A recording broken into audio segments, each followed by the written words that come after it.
folks. Black Star Network is here. Hold no punches. I'm real revolutionary right now. Support this man, Black Media. He makes sure that our stories are told.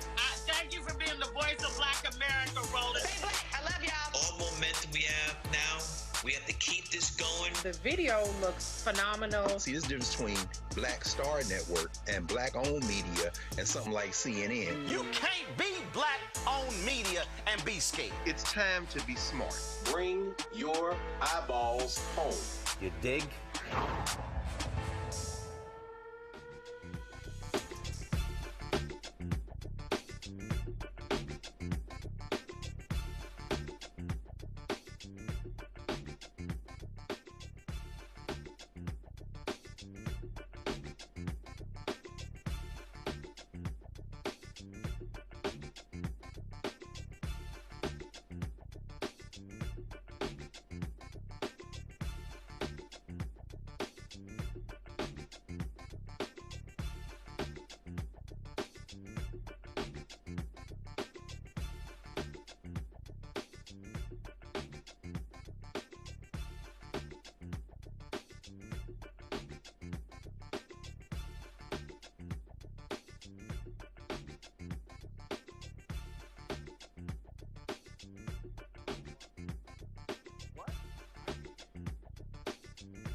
Folks, today's Tuesday, January 6, 2026, coming up on Roland Martin Unfiltered, should be live on the Black Star Network.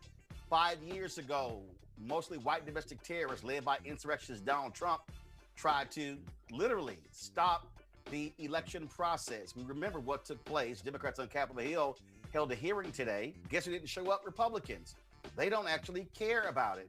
Wait till we show you what Senator Lindsey Graham had to say 5 years ago compared to where he is today. Plus, we remember the great gospel maestro Richard Smallwood, as I interviewed him 6 years ago for his book, Total Praise. It is time to bring the funk on Roland Martin Unfiltered on the Black Star Network. Let's go. He's got it. Whatever the miss, he's on it. Whatever it is, he's got the scoop, the fact, the find. And when it breaks, he's right on time and it's rolling. Best believe he's knowing. Putting it down from sports to news to politics. With entertainment just for kicks, he's rolling.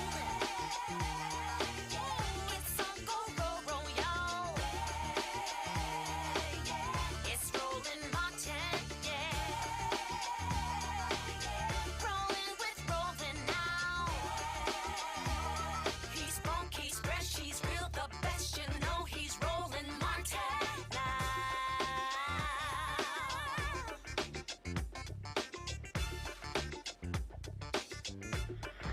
Martin.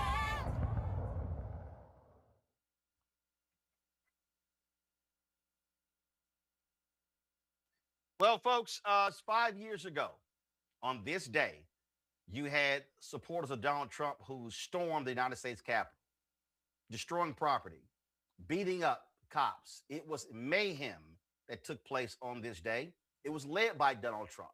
They wanted to actually string up his own vice president.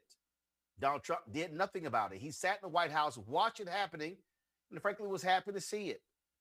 Unfortunately, this country put those people back in office. They're sitting in the White House.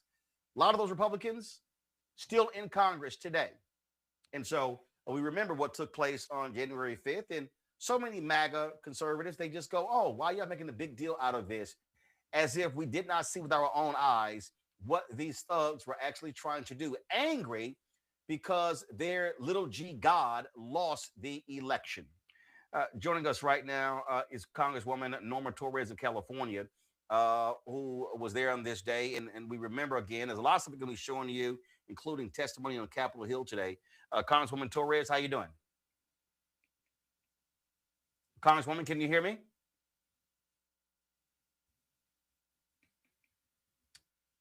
All right, folks. So let's do this here. So we're going to play you. Here's a compilation video that lays out what took place 5 years ago. It's about a 4.5 minute video. Watch this.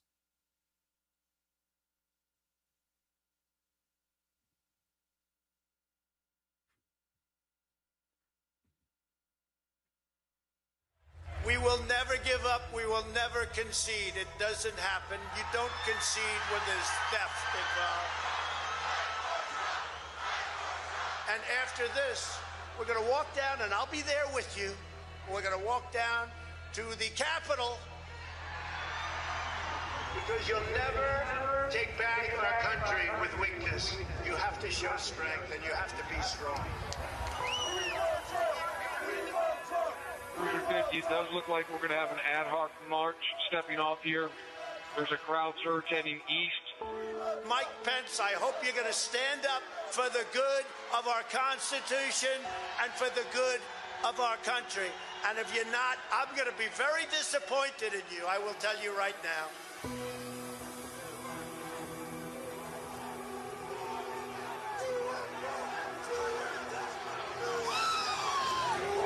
We're going to give riot warnings. Yeah, we're out of here. We're going to give riot warnings. We're going to try to get compliance, but this is now effectively a riot. 49 hours declaring it a riot. 5 to 50, be advised. They're trying to breach and get to the Capitol. Hold the line! Hold the line! Hold the line!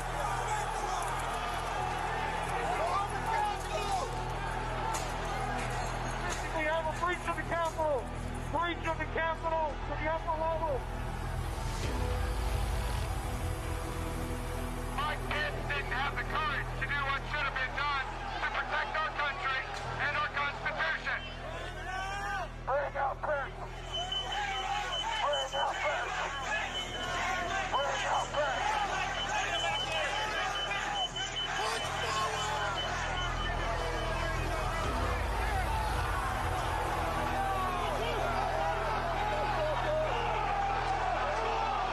We can't hold this. We're going to get too many people. Look at this vantage point, man.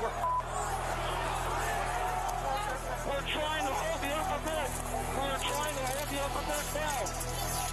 We need an area for the House members. They're all walking over now through the tunnels.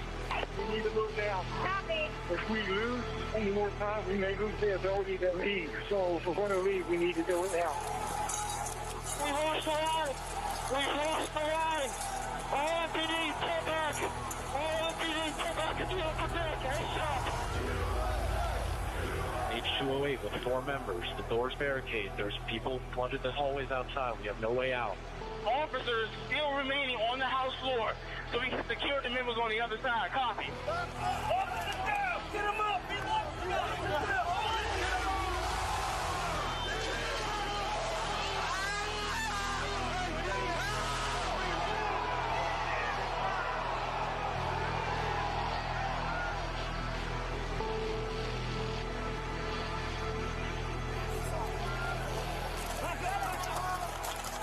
And if I win, I will be looking very, very strongly about pardons. And I mean full pardons with an apology to many, an apology.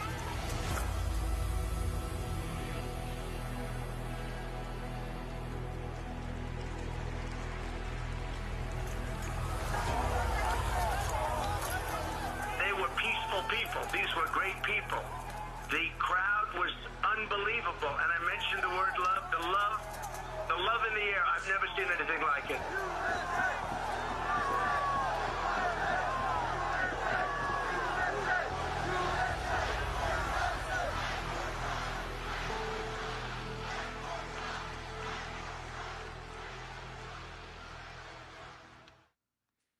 Now, folks, here's what's also crazy. Congress passed a law, literally passed a law, stating that this plaque is supposed to be placed in the U.S. Capitol.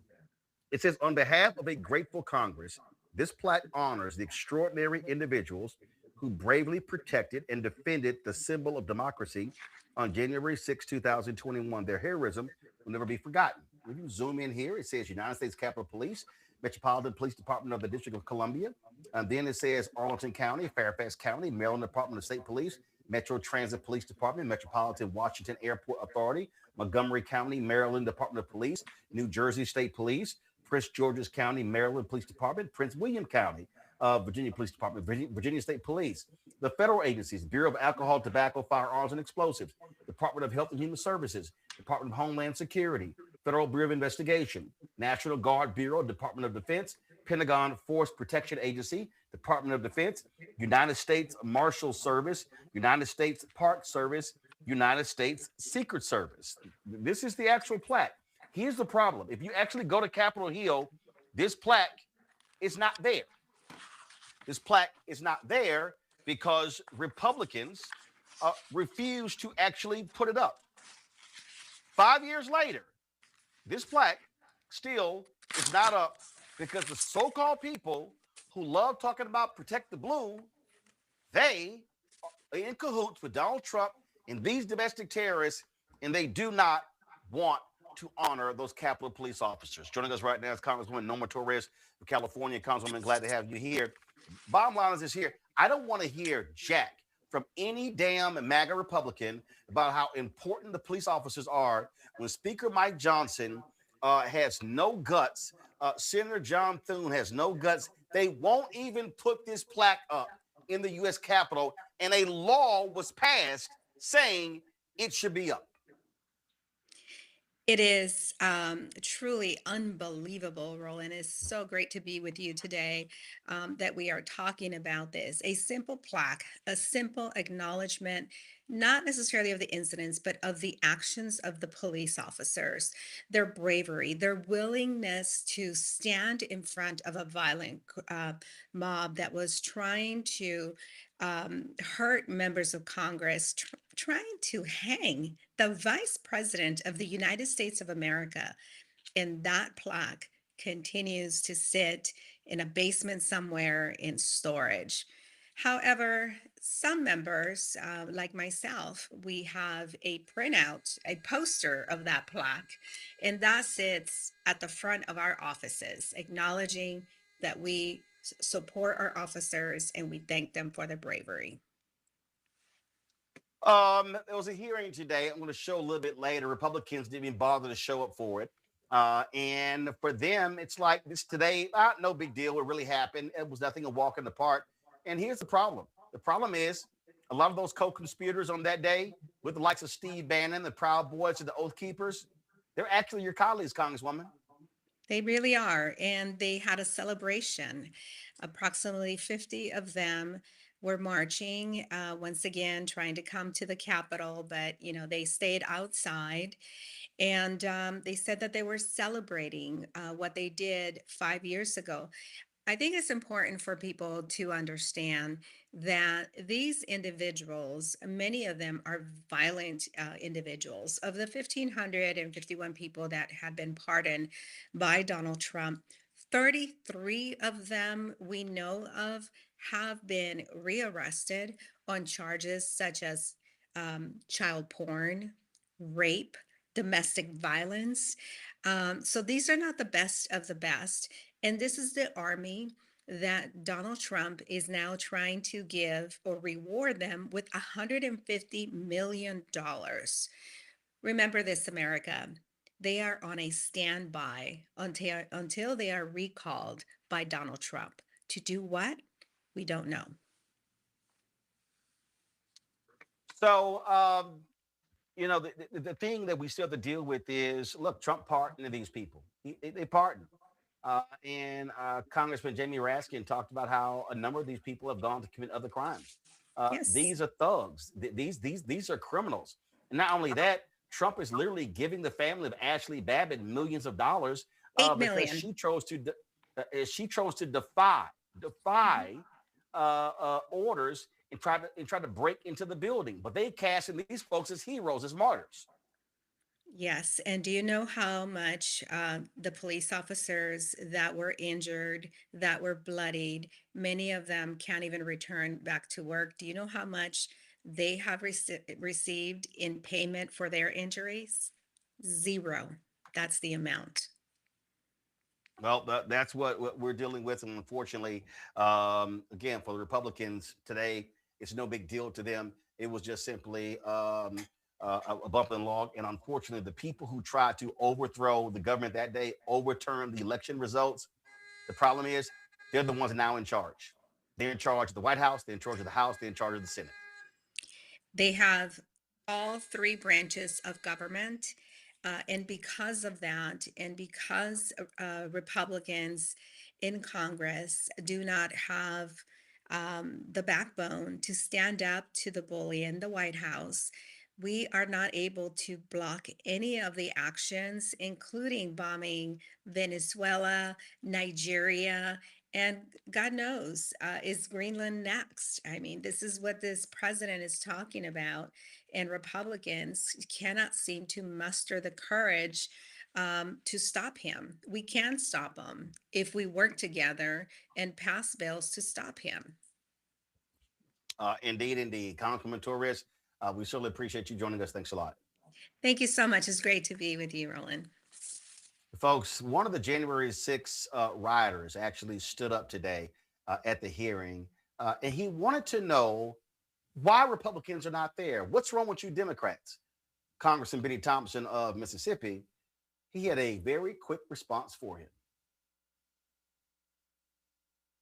That is the real lifeblood of the January 6th amendment. And if I could respectfully ask, why is this committee only composed of Democrats? I'm glad you asked. Because no Republicans participated. No, you're not part of the thing. You're welcome to be here as a spectator. Thank you very much. Democratic House Leader Hakeem Jeffries spoke about what took place 5 years ago today in the nation's capital.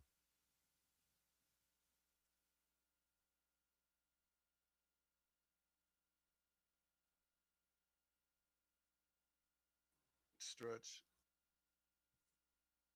All right, folks, we're trying to get that Hakeem Jeffries video ready for you. Again, this is a day that will go down in infamy in this country.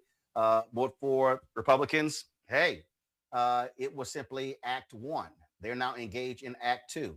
Their whole goal, as we said, was to completely overturn the results. Donald Trump continues to lie repeatedly about the election result. He still complains. He still whines and complains. And oh my God, oh, how it was just so awful. He's lying about voter fraud over and over and over again. And so it's clear that these Republicans don't care. And then what did they do? They went on to change any number of laws after the fact. And so, and again, when you look at all these different reports about what took place on January 6th, here was something that Jeffries actually shared on his Twitter account about January 6th. On January 6th. Breaking news tonight, the deadly siege on Congress. Images not seen in modern American history.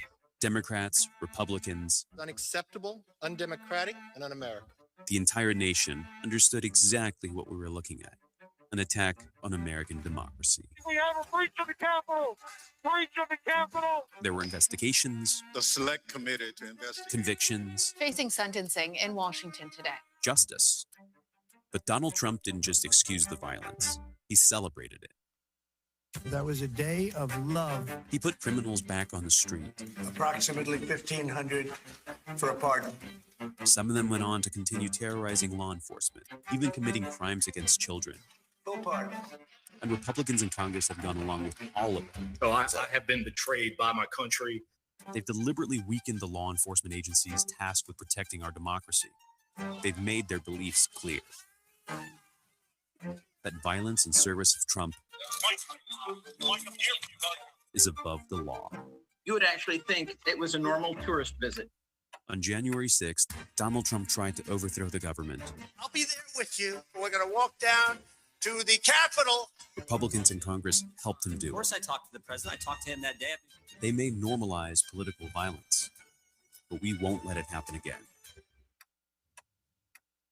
Now, what's also crazy to me, what's crazy to me, is you know you watch these nutcases. You watch how they responded, and you saw that fool. You saw how that idiot Donald Trump, how he responded. Convenience. But I'm when you sorry want for to the see reason. what a real person looks like, delayed. a person who became president, was president-elect. Remember, this is how the president-elect Joe Biden responded on that particular day 5 years ago. Not just an inconvenience, but I'm sorry for the reason I've delayed coming out to speak to you. I initially was going to talk about the economy, but all of you have been watching what I've been watching. At this hour, our democracy is under unprecedented assault, unlike anything we've seen in modern times. An assault on the citadel of liberty, the Capitol itself. An assault on the people's representatives and the Capitol Hill police, sworn to protect them, and the public servants who work at the heart of our republic. An assault on the rule of law like few times we've ever seen it. An assault on the most sacred of American undertakings, the doing of the people's business. Let me be very clear. The scenes of chaos at the Capitol do not reflect a true America, do not represent who we are. What we're seeing are a small number of extremists dedicated to lawlessness. This is not dissent. It's disorder. It's chaos. It borders on sedition. And it must end now. Folks, that was just some of what President-elect Joe Biden had to say at that particular time. This is Democratic leader Hakeem Jeffries today.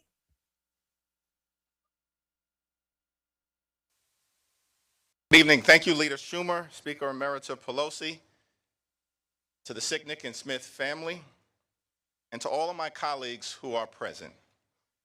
Today, we gather here on the steps of the United States Congress, the citadel of our democracy, to commemorate the solemn 5-year anniversary of the violent insurrection incited by Donald Trump to overturn the results of a free and fair election. On that fateful day, hundreds of brave, courageous, and dedicated Capitol Police and DC officers stood on these very steps and across the Capitol grounds to defend the Congress, the country, and the Constitution. They were outnumbered by a violent mob, but never overwhelmed by the seriousness of the moment. For more than 5 hours, they were forced to engage in hand-to-hand combat, confronting thousands of bloodthirsty rioters who were unleashed by Donald Trump. They were beaten with pipes, whipped, assaulted by bear spray, and pummeled by Confederate flagpoles. They were bloodied, but unbowed. We owe these heroes an eternal debt of gratitude, and will never forget their service and their sacrifice. Had it not been for their bravery on that fateful day, many of us would not be alive right now. standing on these Capitol steps, continuing to serve our nation. And I have a simple message for the violent mob of insurrectionists.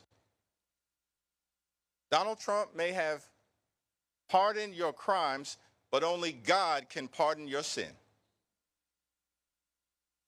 James Baldwin once made the observation that history is not merely something to be read, and it does not refer merely or even principally to the past. On the contrary, the great force of history comes from the fact that we carry it within us, are unconsciously controlled by it, and history is literally present in all that we do. It is to history that we owe our frames of reference, our identities, and our aspirations. We gather here today because we are still living the history of January 6th, and we will never allow it to be whitewashed. We thank the heroes of January 6th. We remember those whose lives were lost, aspire to be a better nation, and make clear to the election deniers that we will never allow a violent insurrection to take place on American soil again. Today, we are joined by the families of officers Brian Sicknick and Jeffrey Smith. Gladys, Ken, and Aaron, thank you so much for your presence here today and for your continued strength and patriotism. Folks, joining us right now is former Congresswoman and now Mayor of Los Angeles, Karen Bass. Mayor Bass, always glad to see you.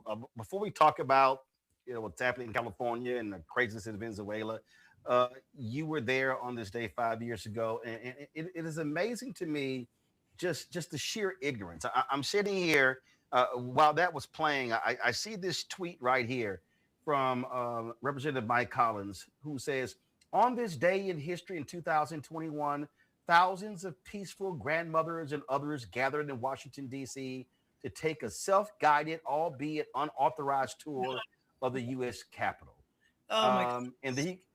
And he goes, earlier that day, President Trump held a rally where supporters walked to the Capitol to exercise their First Amendment right about the irregularities of the 2020 election. During this time, some individuals entered the Capitol, took photos, and explored the building before leaving. God.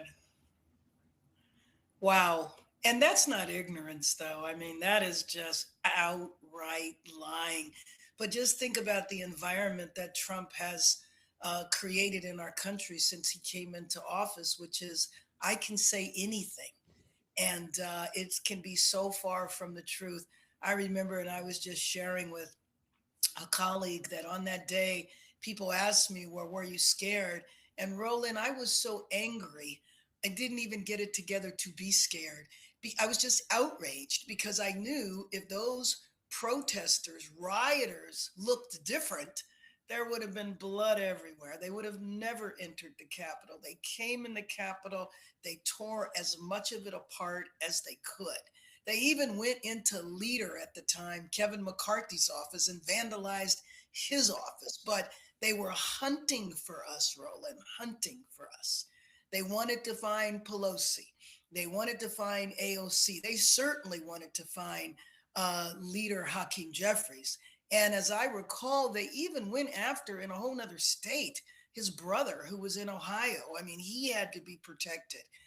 It was absolute craziness. And ironically, it was interesting. I was also sharing this with my colleague that Black people in Washington were kind of like, well, this is the day we don't go out on the street because we know the crazies will be here. And I remember saying to my family, they were like, are you going to go to work today? And I'm like, well, sure, I'm going to be in the Capitol. I'm going to be in one of the safest places in the country. Never in a million years would I would have imagined that I would have to hide because people were hunting us. Well, that is certainly the case, and their actions are abomination. And then, of course, Donald Trump. For some reason, I don't know how the people, the man's career should have been over. But this is also what happens when Republicans were wimps and not convicting him in the United States Senate. He wins in 2024, and what does he do? He pardons them. Now he wants to dole out millions of dollars to those people claiming that they were victims. Exactly. And I'm not sure, you might know, Roland, if any of them got elected, because a number of them started running for Congress. And the idea, and again, you just imagine Black Lives Matter, the protests that happened around George Floyd. Oh my goodness, they would have never made it in. And I was very fortunate because I happened to walk down the hall and I was probably about 5 to 10 minutes ahead of them. They were just beginning to, to tear down the stage and to get violent. But again, I still didn't think that they would be able to enter the building. Well, and of course, what's unfortunate is that they had co-conspirators on that day. They were serving in the House, serving in the Senate, and unfortunately, they're still there. Well, let me just tell you that one of my staff members at the time, I had to have her talk to the FBI because she overheard a conversation of, oh, don't worry, it was the day before. She saw these people walking down the hall, strangers walking down the hall and talking to each other saying, well, don't worry, Congressman so-and-so will let us in. And I will tell you what people often forget is that you remember this was COVID. The building was empty. There was nobody there but members of Congress. Even their staff wasn't there at that time. And so to see somebody walk down the hall looked very, very strange. And people noticed that. And my staff noticed that. So I had her talk to the FBI because it implicated one of the members of Congress being complicit. Absolutely, that is the case. I do want to ask you a couple of questions on some other topics. One, what continues to happen in Venezuela? Look, California has a number of Venezuelans in that country, Florida as well. And you have people who are celebrating Maduro being snatched by Trump. But we also know through history what happens when America starts trying to run other countries. There were Iraqis who were hailing American intervention with Saddam Hussein. And then later, 1 million Iraqis were killed in that country. And that country has not been the same since. It is still, ISIS took over and it's in a state of disrepair. 24 years later. You know, we know how to break Humpty Dumpty, but we do not know how to put him back together again. And you remember the intervention. I remember George Bush's press conference where he talked about shock and awe. We're going to only be in. It's going to be very short. The Iraqis are going to welcome us with flowers and embrace us.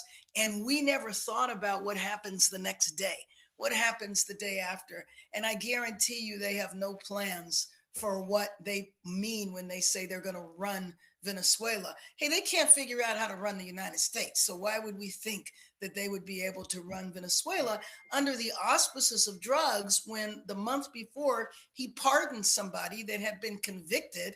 The Honduran president had been convicted of drug trafficking. Now, maybe he was set up too. But Roland, I found it very ironic that he chose to send Maduro to New York City.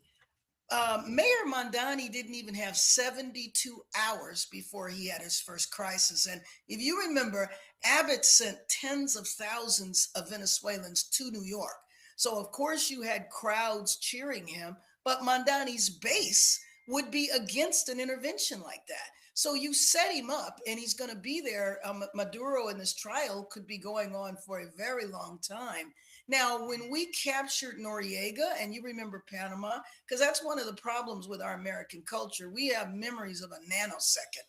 Well, we went in and we kidnapped Noriega on the guise of drug trafficking. Maybe he was, maybe he wasn't. And we took him to Miami.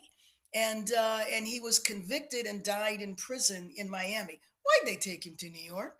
It's very hard for me not to connect the new mayor with Maduro going to New York. And then, but I think that Trump was honest the next day. He forgot all about the drugs. He was just talking about the real deal, which is the oil. And it'll be interesting to look at those companies and see who contributed. Who is going to help pay for the ballroom? You know? It goes to show you what happens when an idiot is put back into the White House. I do have to ask you this here. You're dealing with so many different issues there. Give our folks an update on what's happening as a result of those wildfires. Altadena trying to rebuild. There are folks who want to rebuild homes, and so what's happening in Los Angeles so many months after the devastating wildfires there? Right. Tomorrow marks the 1 year anniversary. And just so everybody understands, Los Angeles County has multiple cities in it. The city that I have, the neighborhood that I have jurisdiction over is Pacific Palisades. Altadena is outside of the boundaries of the city of Los Angeles. It's an unincorporated neighborhood. And so within the Palisades, which obviously is a very different type of neighborhood, we have over 400 homes that are actively under construction now. I was in 2 homes this morning where one, they look as though they're going to be able to move in the next 6 months. Actually, both of them, it looked like they might be moving in the next 6 months. That is absolute record speed. Now, we have approved the rebuilding of 800 homes, so 400 of those are actively being constructed now. People are running into all sorts of problems, but most of the problems are related to insurance, financing, and their mortgages. And so people are still struggling. There's a lot of grief and trauma, especially coming off the holidays. But we have a full court press, all hands on deck in terms of getting every Palisadian that wants to return home back home. And that particular point right there, again, so many people who don't even understand the geographical boundaries there, blaming you for things that have to do with the county as opposed to Malibu, a separate city. People wondering, why is she just concerned about one neighborhood that happens to be very wealthy and not very diverse? Well, Palisades is the only area within the city of Los Angeles. The psyche of folks, obviously the mental aspect as well. I mean, listen, people are still dealing with the trauma of that as well. And so, how have you and city officials have been working with folks on that? Because again, to lose everything, to lose your home and all your belongings and clothes and everything, and have to completely restart your life is very difficult, especially in this economic climate.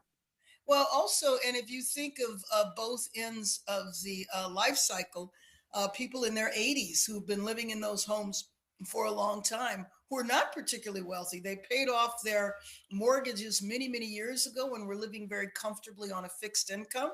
And then they have to start over again. And it'll be a question as to whether or not many of them are able to do that. Or if you were young with a younger family, you've now relocated and moved your children to another area, and will you come back? And so there is just, the trauma is profound, because you didn't just lose a building, you lost your memories, your sense of belonging, your sense of community. And even if you didn't lose your home, there are people who don't want to go back because they have no neighbors anymore, or just to live in an area where you have thousands of homes. There were 5,000 homes lost in the Palisades, and you're on a block where you're the only house standing. Do you want to be in the middle of a construction site? So the trauma, and again, of course, it's accentuated because we're coming off the holidays. And even though things are going fast, people still aren't there whose homes were burnt down. People whose homes were damaged, especially smoke-related damage, a lot of those individuals have returned. But again, it's still the sense of community. There's no grocery stores, there's no banks. We are paying attention to the community space. We will be opening a temporary library soon. We will be breaking ground on a rec center that is a partnership with the LA Lakers.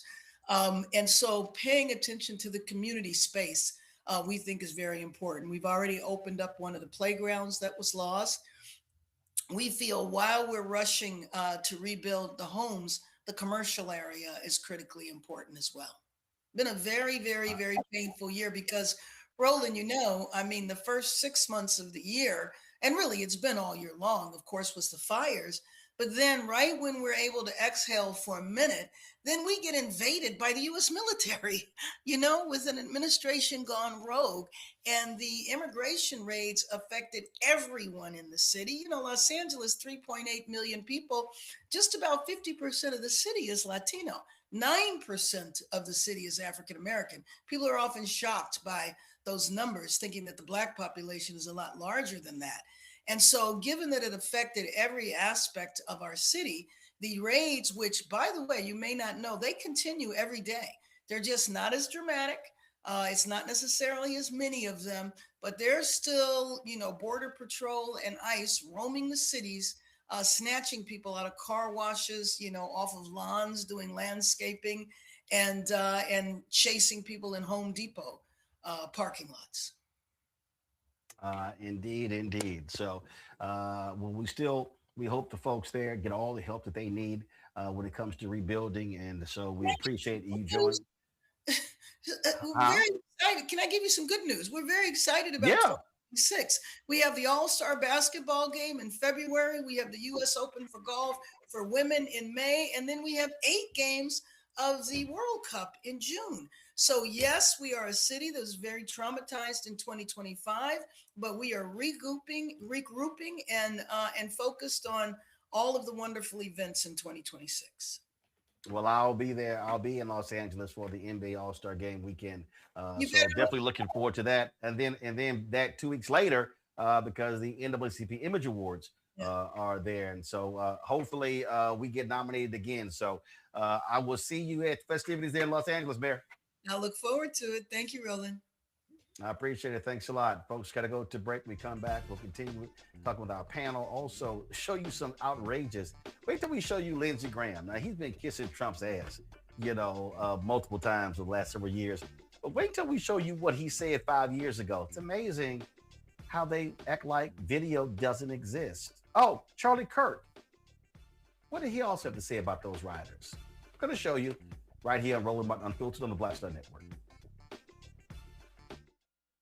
Next on the Black Table with me, Greg Carr. America is being reshaped in real time by a group of 6 people, unelected and without any checks and balances. By the end of the current Supreme Court session, education, the workplace, who gets to elect our leaders, and so much more could radically change. This week, we reconvene our legal roundtable and look at what the new America may look like and how we should respond. That's next on the Black Table, right here on the Black Star Network.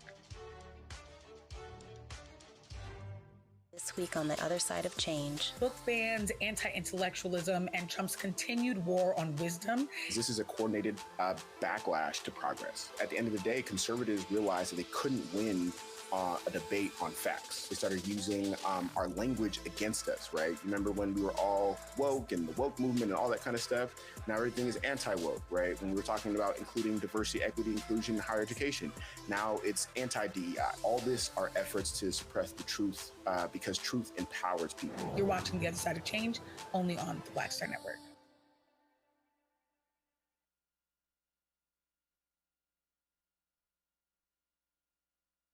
Said the quiet part out loud. Black votes are a threat, so they erased them. After the Supreme Court gutted the Voting Rights Act in 2013, Republican legislatures moved fast. New voter ID laws, polling place shutdowns, purges of black voters from the rolls.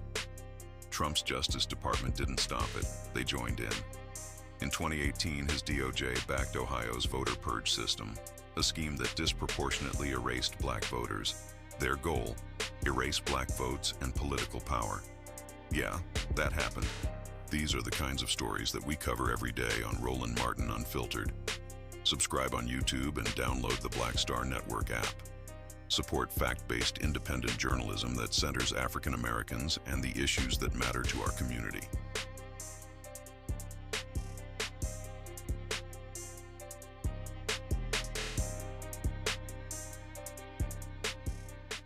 I'm Tasha Cobbs, and you are watching Roland Martin Unfiltered.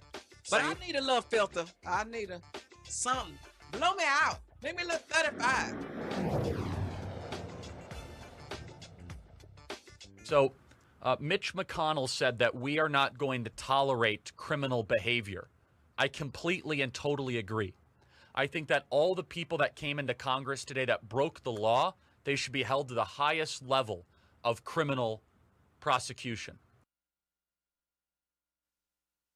No, that was the late Charlie Kirk remarking about January 5th, 5 years ago.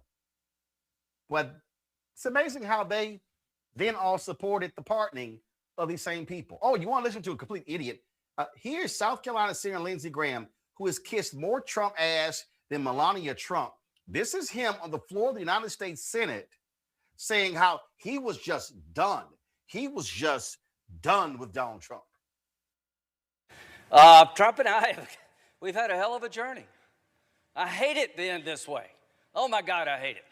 From my point of view, he's been a consequential president. But today, first thing you'll see. All I can say is count me out. Enough is enough. I've tried to be helpful. But when the Wisconsin Supreme Court ruled 4-3 that they didn't violate the Constitution of Wisconsin, I agree with the 3, but I accept the 4. If Al Gore can accept 5-4, he's not president. I can accept Wisconsin 4-3.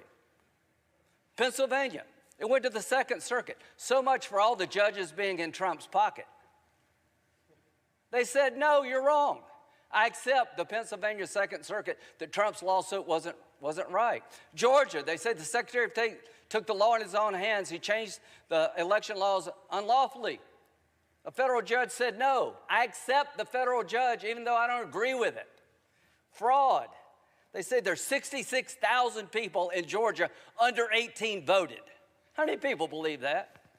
I asked, give me 10. I hadn't had one. They said 8,000 felons in prison in Arizona voted. Give me 10. I hadn't gotten one. Does that say there's problems in every election? I don't buy this. Enough's enough. We got to end it. Kiss Trump's ass. Mustafa Santiago Ali, former senior advisor for environmental justice at the EPA, joins us right now. Joe Richardson, civil rights attorney out of LA, joins us as well. Mustafa, what's crazy to me is these people, again, they act like today just didn't exist. They act like, I mean, matter of fact, Senator Alex Padilla of California tried to offer a resolution. I'm going to see if I can pull his tweet up here.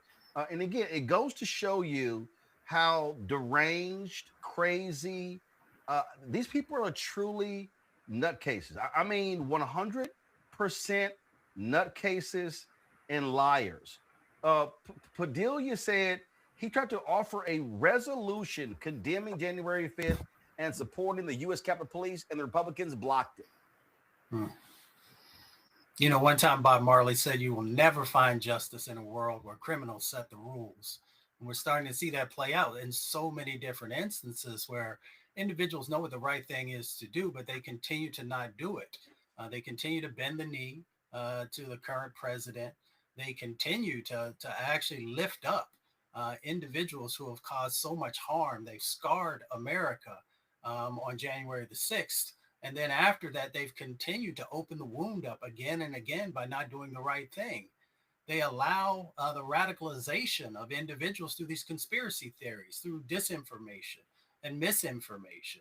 And then they continue to say that they love America, but they don't do anything to prove that they love America because, you know, it was once said that love does not come with zip ties, and love doesn't come with chance of death, and love does not come with folks climbing walls to silence votes. And we see all of that playing out. And the most shocking thing is that the individuals who have a responsibility to protect our community, or to protect our country, actually continue to fail. How about this one here, Joe? These dumbasses at the White House put out their own timeline of January 6th. And this is what they actually put. Tragedy at the Capitol. Ashley Babbitt murdered in cold blood. Unarmed Air Force veteran and Trump supporter Ashley Babbitt is fatally shot by Capitol Police Lieutenant Michael Byrd without warning as she climbs through a broken window toward the speaker's lobby. No weapon was found on her, and she posed no threat. Byrd faced no charges. 3 other Americans were also killed: Roseanne Boylan, Kevin Grissom, and Benjamin Phillips, 0 law enforcement officers lost their lives. These idiots, Joe, are trumpeting, no pun intended, these domestic terrorists. Yeah, and they're continuing to advance this narrative that it happened other than somehow other than what was actually seen. This is not what was told. This is not secondhand. We all watched it in real time. And the idea that they actually get to reshape the narrative on something we all saw, like there's nothing to see here, like your eyes were actually fooling you. You weren't seeing what you were actually seeing, is absolutely. So Byrd was in charge because there was a threat and enough where that person acted appropriately under the circumstances. Law enforcement acted appropriately under the circumstances. It's interesting how this irony that they flipped so heavily. I don't understand how they can possibly be purport to be even pro law enforcement at this point. On a situation like that, where now the law enforcement person was the person that overreacted and did too much, kind of like the shoes on the other foot.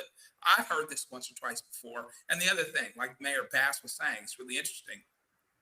If these folks were a certain color, I remember talking to my daughter about it, and she laughed, because if you don't laugh, you cry. And I'm like, you got all these folks climbing up this thing like they're Spider-Man. If we had done that, listen, if black folk had done that, they would have been splattering us right then and shooting us and getting for points and not even stopping for lunch. And nobody would have thought twice about it. It was amazing to me to watch what was going on in real time, but it's all the more amazing that the lie continues and continues to be perpetuated now. Oh yeah. I mean, these people are nutcases, and when you look at their comments, it goes to show you, and just how ridiculous they are. I mean, this is paid by taxpayers, Mustafa. This is what the White House put out. Look at this here: 01/06/2021. Want to know the truth? And you got this menacing photo of all of these Democrats on here. These people are sick and demented. I have no respect for these people. They are pathetic. And this is what happens also when you sit at home and you don't vote. You put these idiots back in charge of the entire government. Yeah, that part. As my niece always says, this is also about power and privilege, right? It is about being able to rewrite narratives. And that's what they continue to do. We see it in so many different contexts.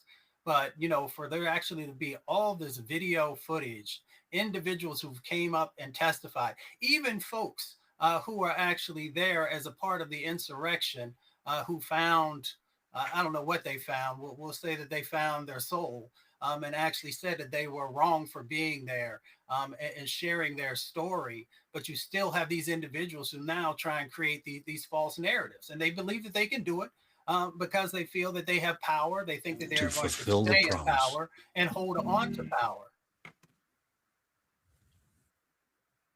And again, what they did, Joe, after the election, after the 2020 election in all these states, and then we saw 2024, 45 states, they began to change the laws curtailing voting rights.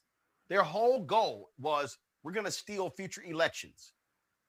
Yeah, that's a whole goal. And so, because they know that they can't do it numerically, they know that the demographic is changing, they know that things are changing, and all of that continues. The extension of that is what they've done down in Texas, trying to put themselves in a position to flip seats.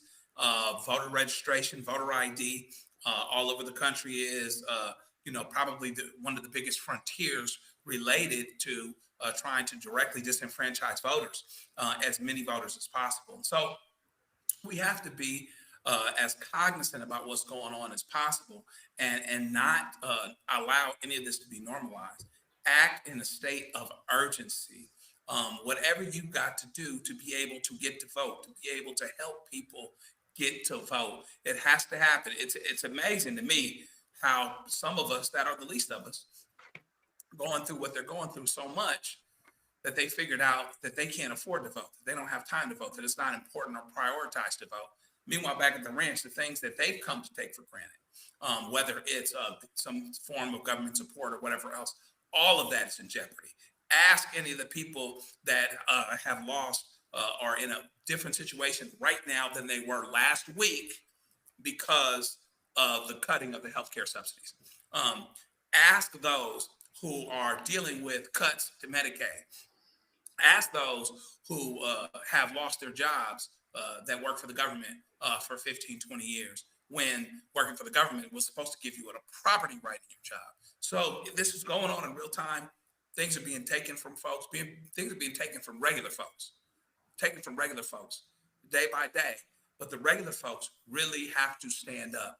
And the way they need to stand up, all of us need to stand up, is vote like there's no tomorrow, because the way that it's going, there might not be. Well, this is what these fools have on the White House website regarding Mike Pence, betrayal of the president. Mike Pence refuses to act. And they go, look at this here. Vice President Mike Pence, who had the opportunity to return disputed electoral slates to state legislatures for review and decertification under the United States Constitution, chooses not to exercise that power in an act of cowardice and sabotage. Instead, Pence presided over the certification of contested electors, undermining President Trump's efforts to address documented fraud and ending any chance to correct the election steal. Y'all, this is literally on the White House website that these dumbasses put out. I told y'all, go ahead. I was going to say, it's the whitewashing of history in America. And, you know, this is what happens when you give up your power. Your power is tied to your vote. And when you didn't vote, you gave these folks the opportunity to be able to do these types of things. If not, they would have crawled back into the shadows. But because now the situation that we've allowed ourselves to be in, they're allowed to come out, they're allowed to rewrite history, they're allowed to say and do the most egregious things, the most dangerous things. And that's what we're dealing with in this moment. So I hope that this is, unfortunately, we have to go through this here for a little while, but I hope this is also a lesson to folks about the importance of voting, but not just to play with democracy, right? So many folks don't really understand that democracy is a verb. It is action that you have to continually do. And when you're not doing that, others have their own strategy. They have their own sets of priorities, and they are going to take advantage of that. So, you know, in this moment, we learn, but we also have to stay engaged. We also have to push back when these falsities are placed out there. Everybody walks around with a computer in their pocket every day. Use your voice and make sure that you're putting forward the true narrative. When you don't do that, you give fertile ground to those who would tell lies and plant disinformation and misinformation. Jamie Harrison, former chair of the Democrat National Committee, shared this video today on his social media feeds.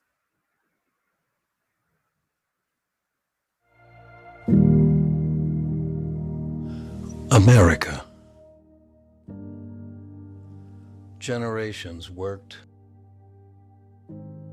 struggled, fought and died to fulfill the promise. One nation under God, with liberty and justice for all. But now, some are trying to break that promise.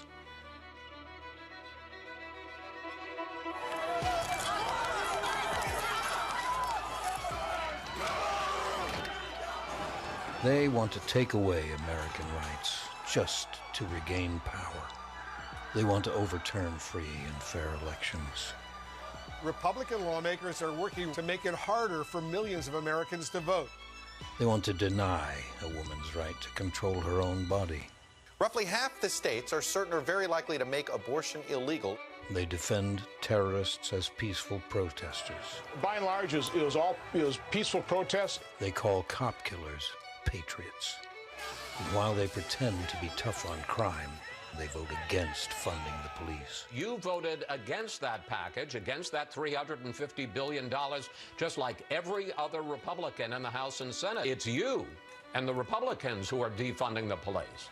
Some even promote executing their political opponents. She repeatedly indicated support for executing prominent Democrats, including Speaker Nancy Pelosi. Congressman Paul Gosar posted a video that depicted him killing Congresswoman Alexandria Ocasio-Cortez. Republican extremists now, they've effectively taken control of Republican leader Kevin McCarthy.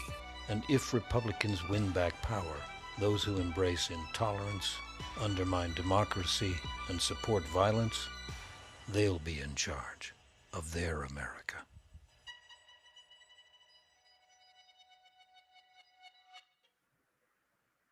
And just so we do not forget, remember those text messages that were uncovered in the lawsuit against Fox News? This is actually what those folks were saying. What did Donald Trump Jr. say 5 years ago? He's got to condemn this shit ASAP. The Capitol Police tweet is not enough. That was a text message from Don Jr. to Chief of Staff Mark Meadows. Oh, Laura Ingraham, this is hurting all of us. He's destroying his legacy. The same Laura Ingraham who's been kissing his ass for 5 years. Oh, Brian Kilmeade, Fox News, please get him on TV, destroying everything you've accomplished.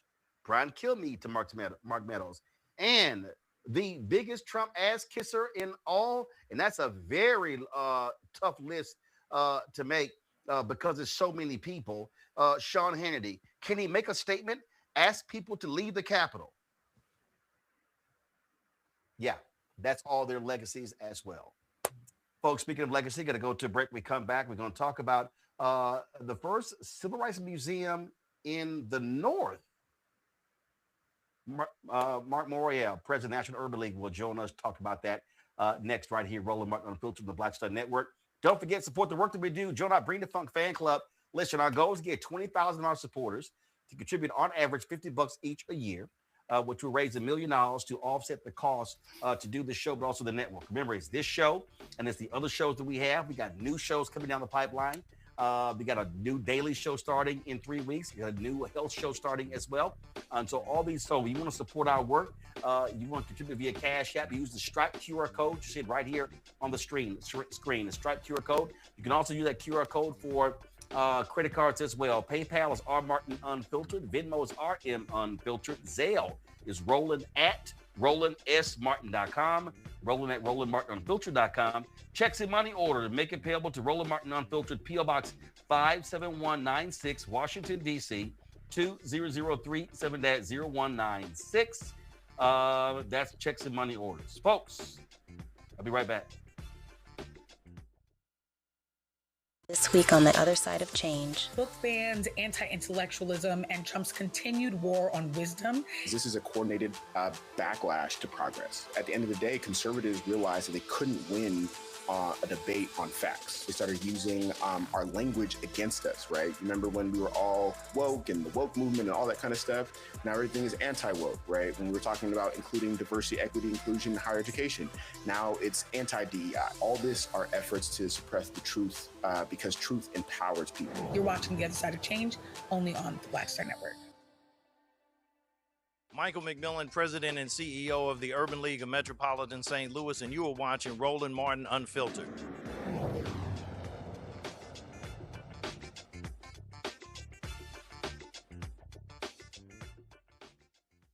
All right, folks, welcome back. Y'all might remember when I interviewed author Jean Theo-Harris, and her book was called King of the North, Martin Luther King Jr.'s life of struggle outside the South. And it detailed a lot of the work that MLK did with civil rights, economic rights outside of the South.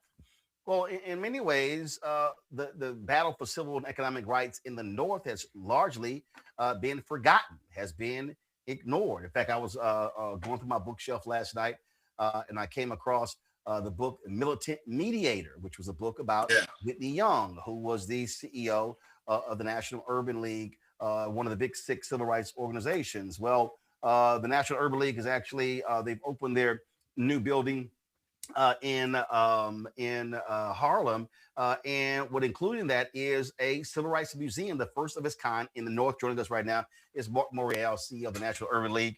Mark, glad to have you here. Hey, Roland, good to be with you, man. Thank you for having me, and congratulations on the continued success of the Black Star Network and Roland Martin Unfiltered. I certainly appreciate that. And you just had a birthday, so happy birthday Yes, sir, as brother. well. And we just had So, a birthday. so tell us about this Northern Museum. I mean, when you think about civil rights museums, yeah, they're literally all across the South, but there's a long history of the fight for civil rights in the North.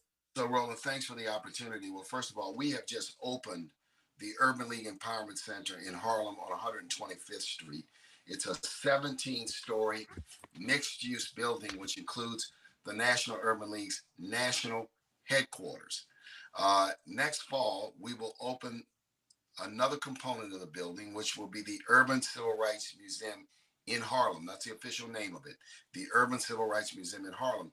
And we look at the Black experience and the civil rights experience of the northern states, often overlooked and forgotten. Slavery existed in the North until the early 1800s, when a number of states began to pass laws banning slavery.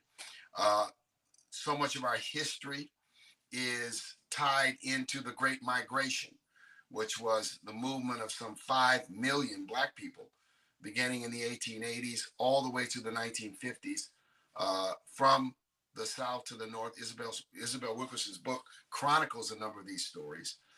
And then there's the Harlem Renaissance period, followed by the 60s and the 70s, which is the rise of African-American political and economic power in the northern communities. Think Chicago, whether it was Bill Dawson, whether it was John Johnson and George Johnson on the economic side, or in New York with Adam Clayton Powell, and the rise of so many African-American business owners and the economic change that took place. So we're going to look at this with this spectacular new museum opening up in Harlem next fall. And I'm excited. We have a dynamic executive director and chief curator, Jennifer Scott, who recently worked at the Wright Museum in Detroit.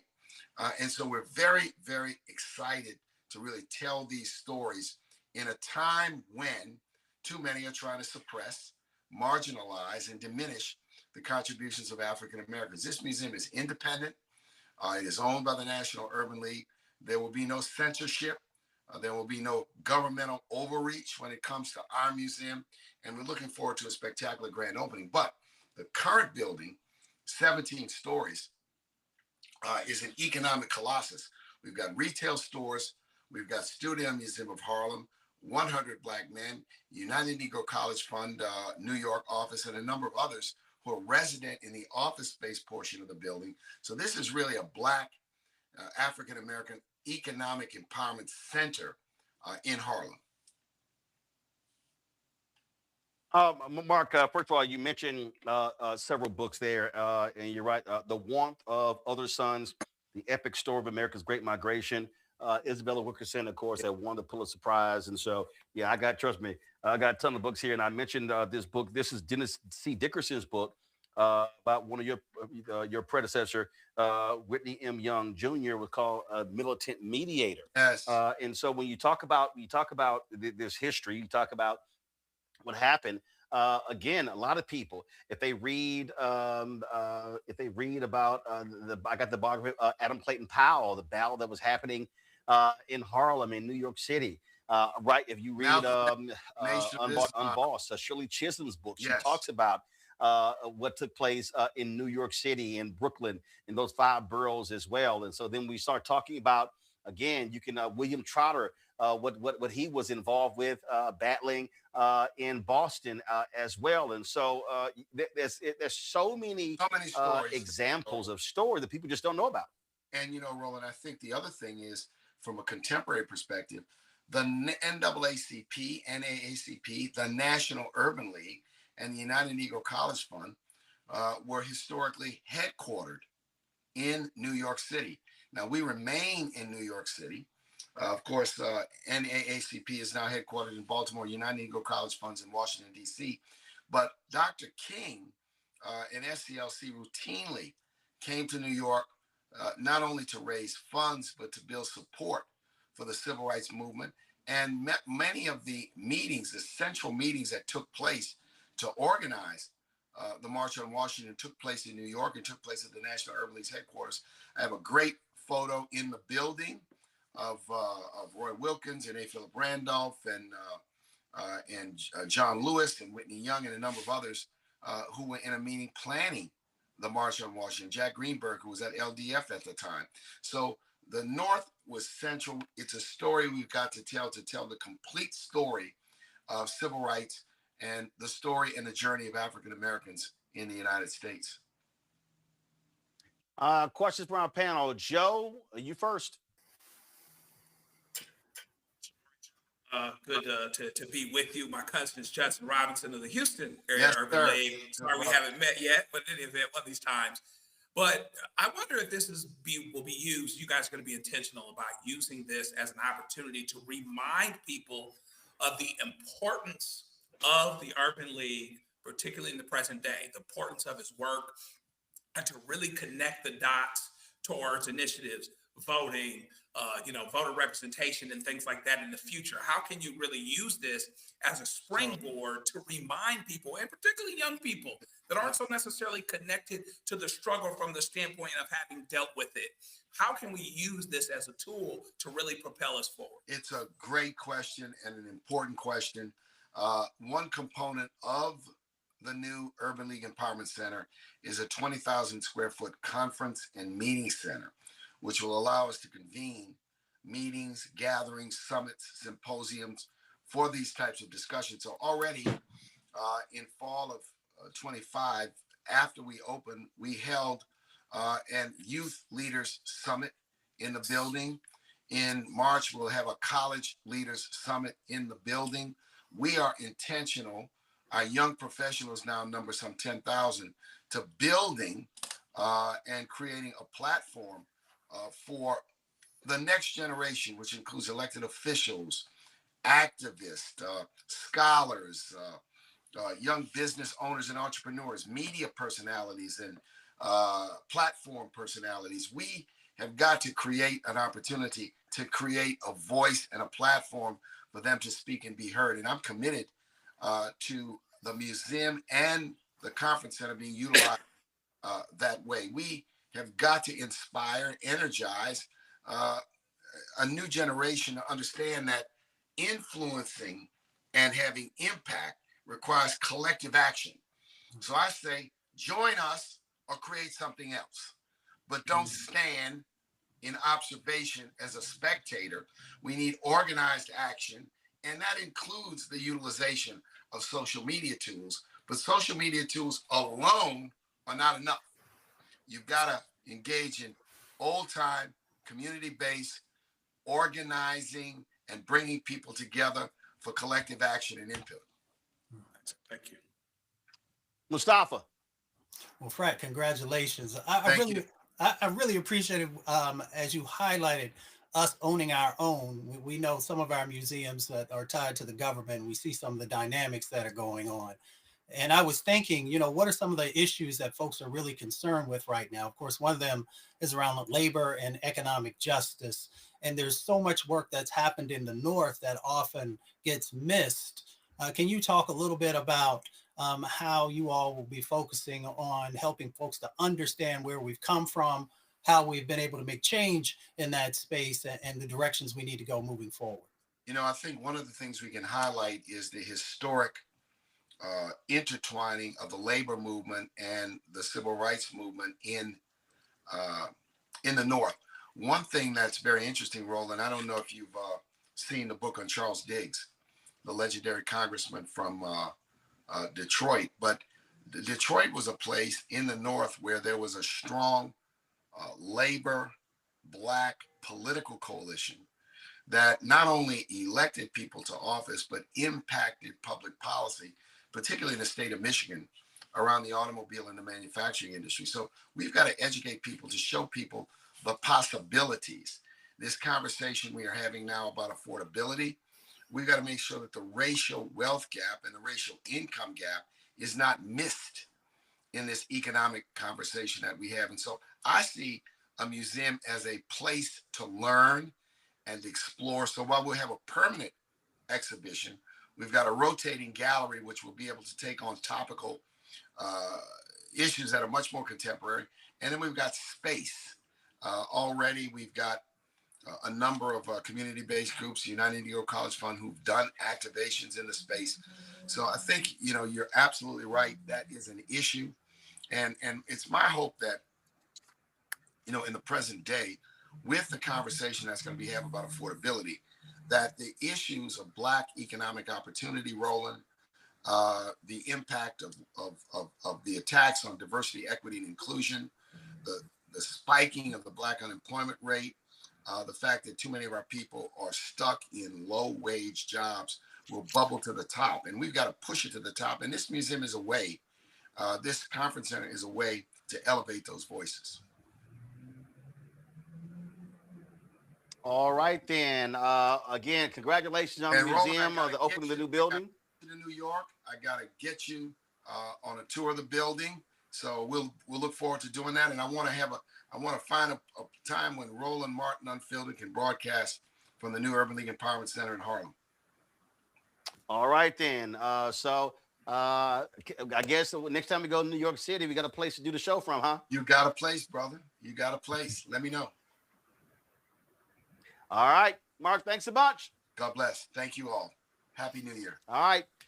Folks, going to go to a break. We come back. Headlines, Black Star Network headlines with Brittany Noble right here on Roland Martin Unfiltered. And don't forget, we also got my interview I did 6 years ago with the great gospel maestro, Richard Smallwood.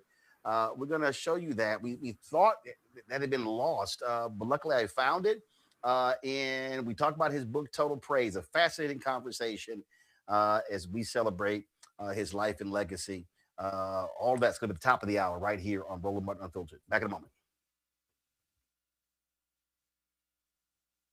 Next on the Black Table with me, Greg Carr. America is being reshaped in real time by a group of 6 people, unelected and without any checks and balances. By the end of the current Supreme Court session, education, the workplace, who gets to elect our leaders, and so much more could radically change. This week, we reconvene our legal roundtable and look at what the new America may look like and how we should respond. That's next on the Black Table, right here on the Black Star Network. Said the quiet part out loud.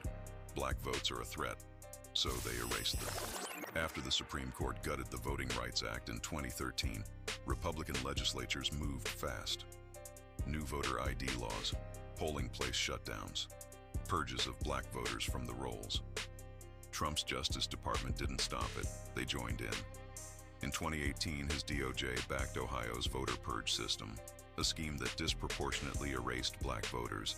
Their goal, erase Black votes and political power. Yeah, that happened. These are the kinds of stories that we cover every day on Roland Martin Unfiltered. Subscribe on YouTube and download the Black Star Network app. Support fact-based independent journalism that centers African Americans and the issues that matter to our community.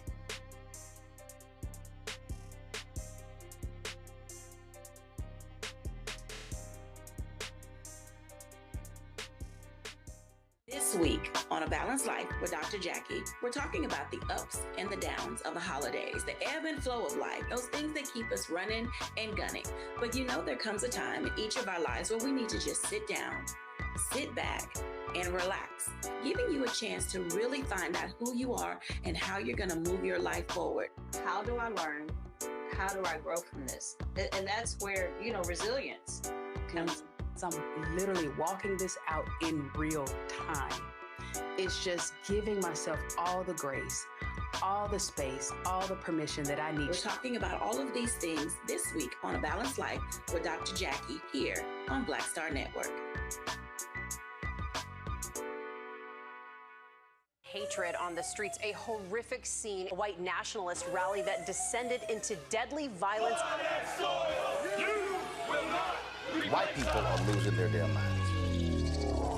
As an angry pro-Trump mob storms the U.S. Capitol, We're about to see the rise of what I call white minority resistance.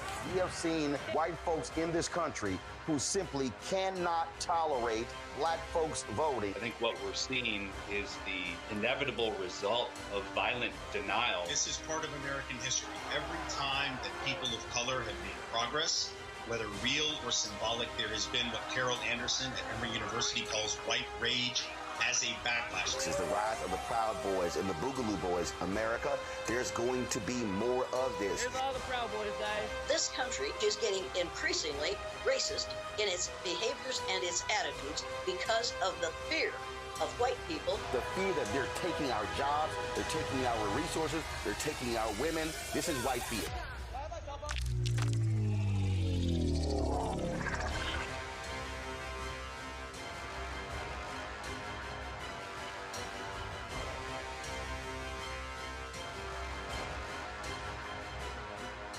They said the quiet part out loud. Black votes are a threat, so they erased them. After the Supreme Court gutted the Voting Rights Act in 2013, Republican legislatures moved fast.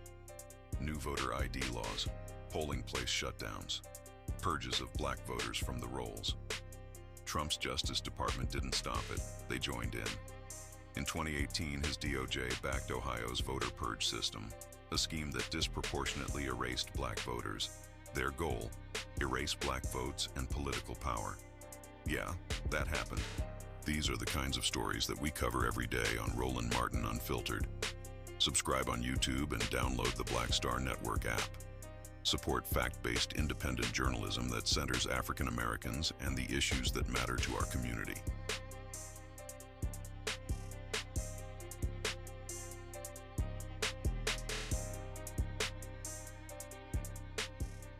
Hello, I'm Bishop T.D. Jakes, and you're watching Roland Martin Unfiltered.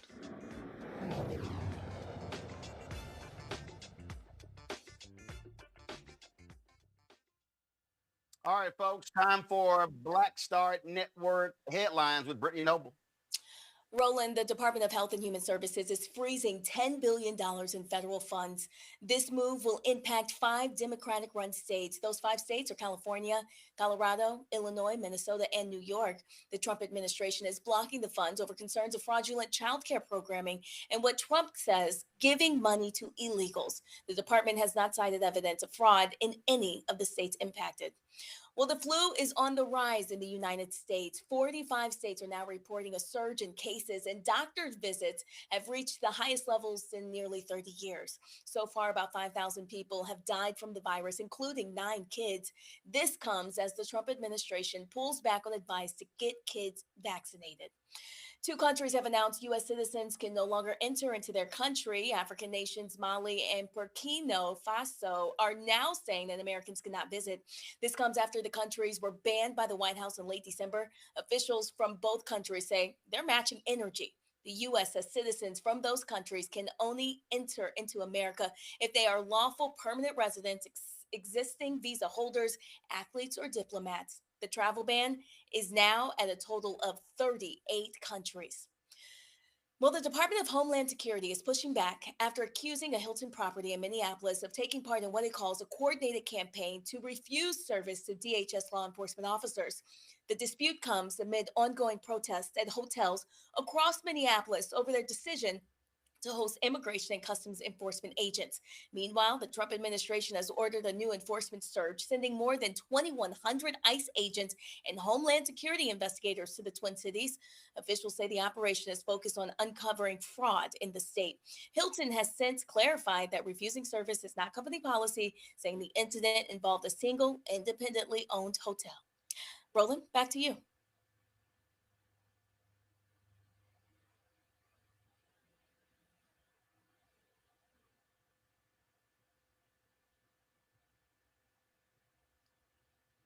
Muted.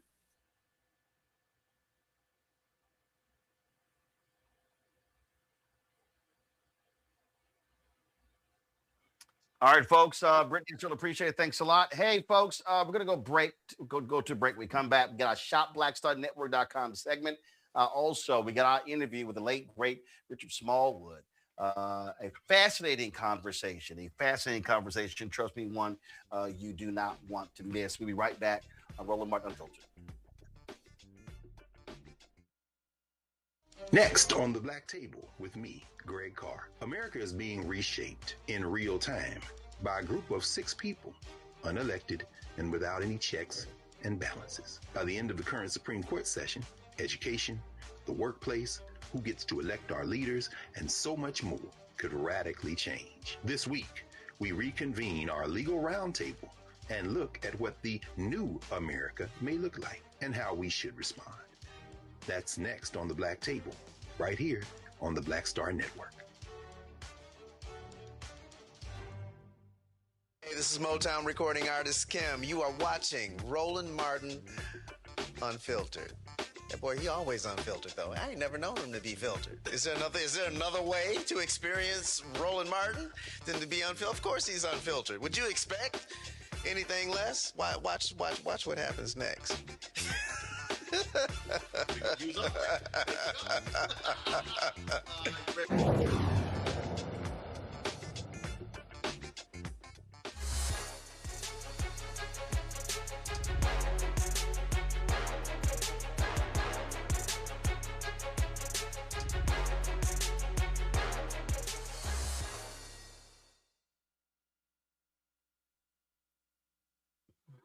All right, folks, welcome back. Got a good question for you. Are you compatible with your mate or your friends? You really think about that for a second. Well, licensed mental health therapist James Harris has developed this unique board game that could help you out. It's called the Cheesy Dates board game, designed to help you, your partner, and your friends better understand whether they need to improve their date ideas. He joins us now from Richmond, Virginia. All right, James, glad to have you here. So walk us through the Cheesy Dates board. Where did this come from?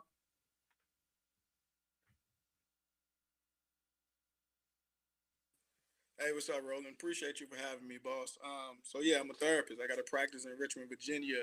And during the pandemic, a lot of people were stuck together, but they weren't really compatible. So a lot of my couples and a lot of single people were asking different questions as far as relationship dynamics.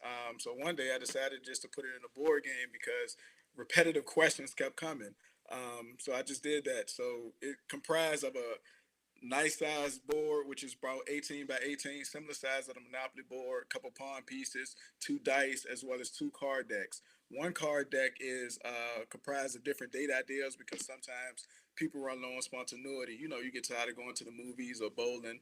And then the other card deck is just lifestyle questions. So questions on finances, intimacy, social issues, and so many tough topics that people tend not to ask until it's too late.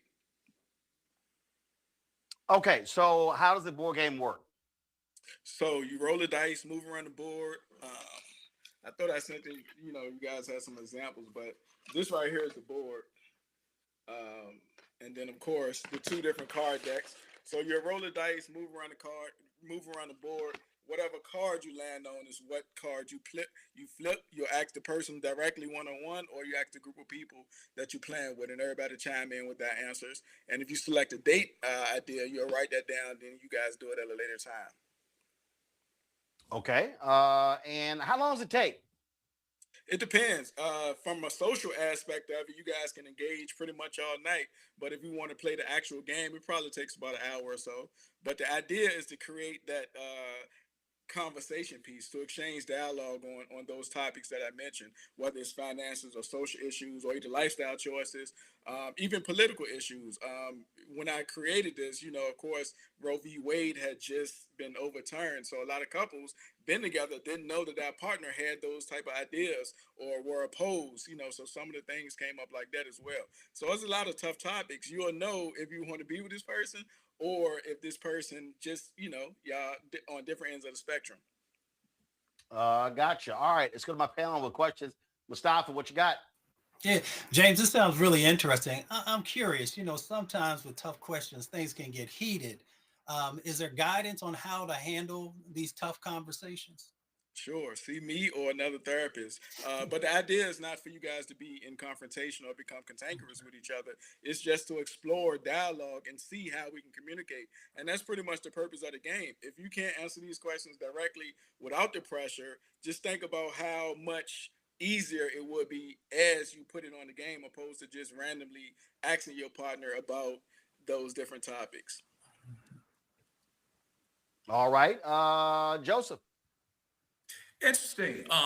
You know, interesting thing that you're doing here. I wonder if, and you talked about COVID, et cetera, is there anything in particular that inspired even your living as as a therapist, because what I was getting ready to ask is there something that inspired on the mental health, particular issue, a particular thing that took place other than COVID that got you on this road pertaining to the game? But I think the best question is, how did you get on the road to being a mental health professional? Was it anything in particular? And how does that connect the dots with what you're doing now?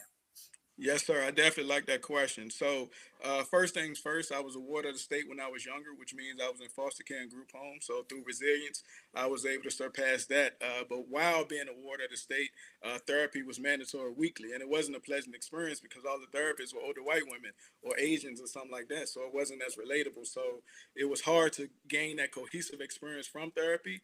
Fast forward, did Army experience, 8 years, 2 deployments, 1 Iraq, 1 Afghanistan.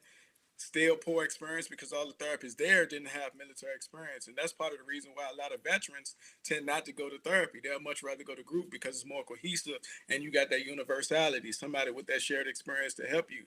So for me, I just realized, like, you know what, this might be something I got to do. I'm a black man. I've had that experience as an adolescent as well as experience as a veteran. Which led me to also create a movement called Men to Heal, which focuses on men's overall wellness, their mental health, physical health, and of course, their overall emotional health. So yes, I appreciate that question.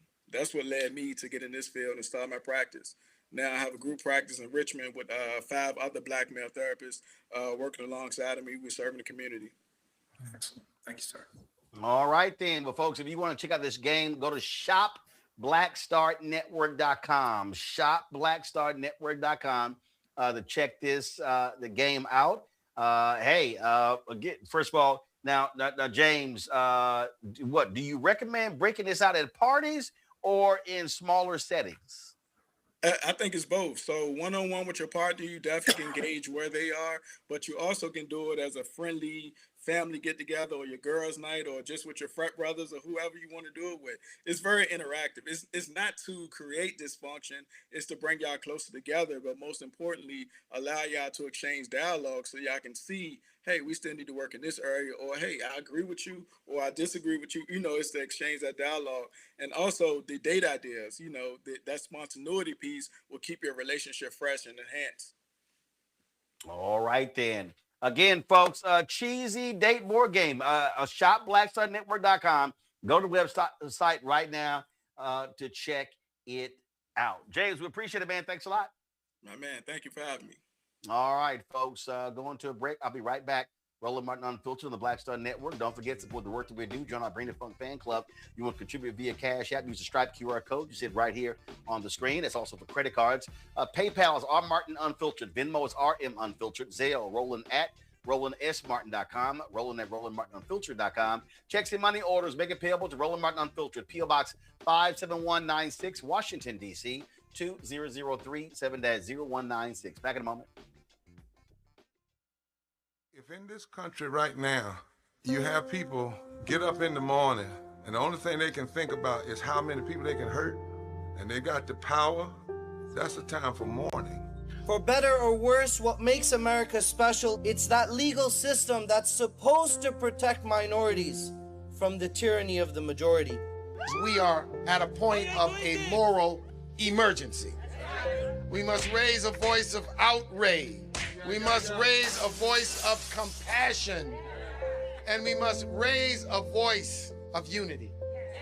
We are not in a crisis of party versus party. We are in a crisis of civilization, a human rights crisis, and a crisis of democracy itself.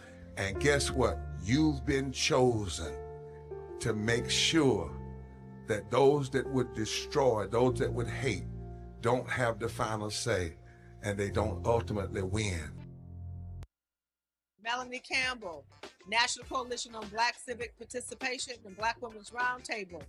And we are watching Roland Martin Unfiltered all day, every day, 24/7. Spread the word.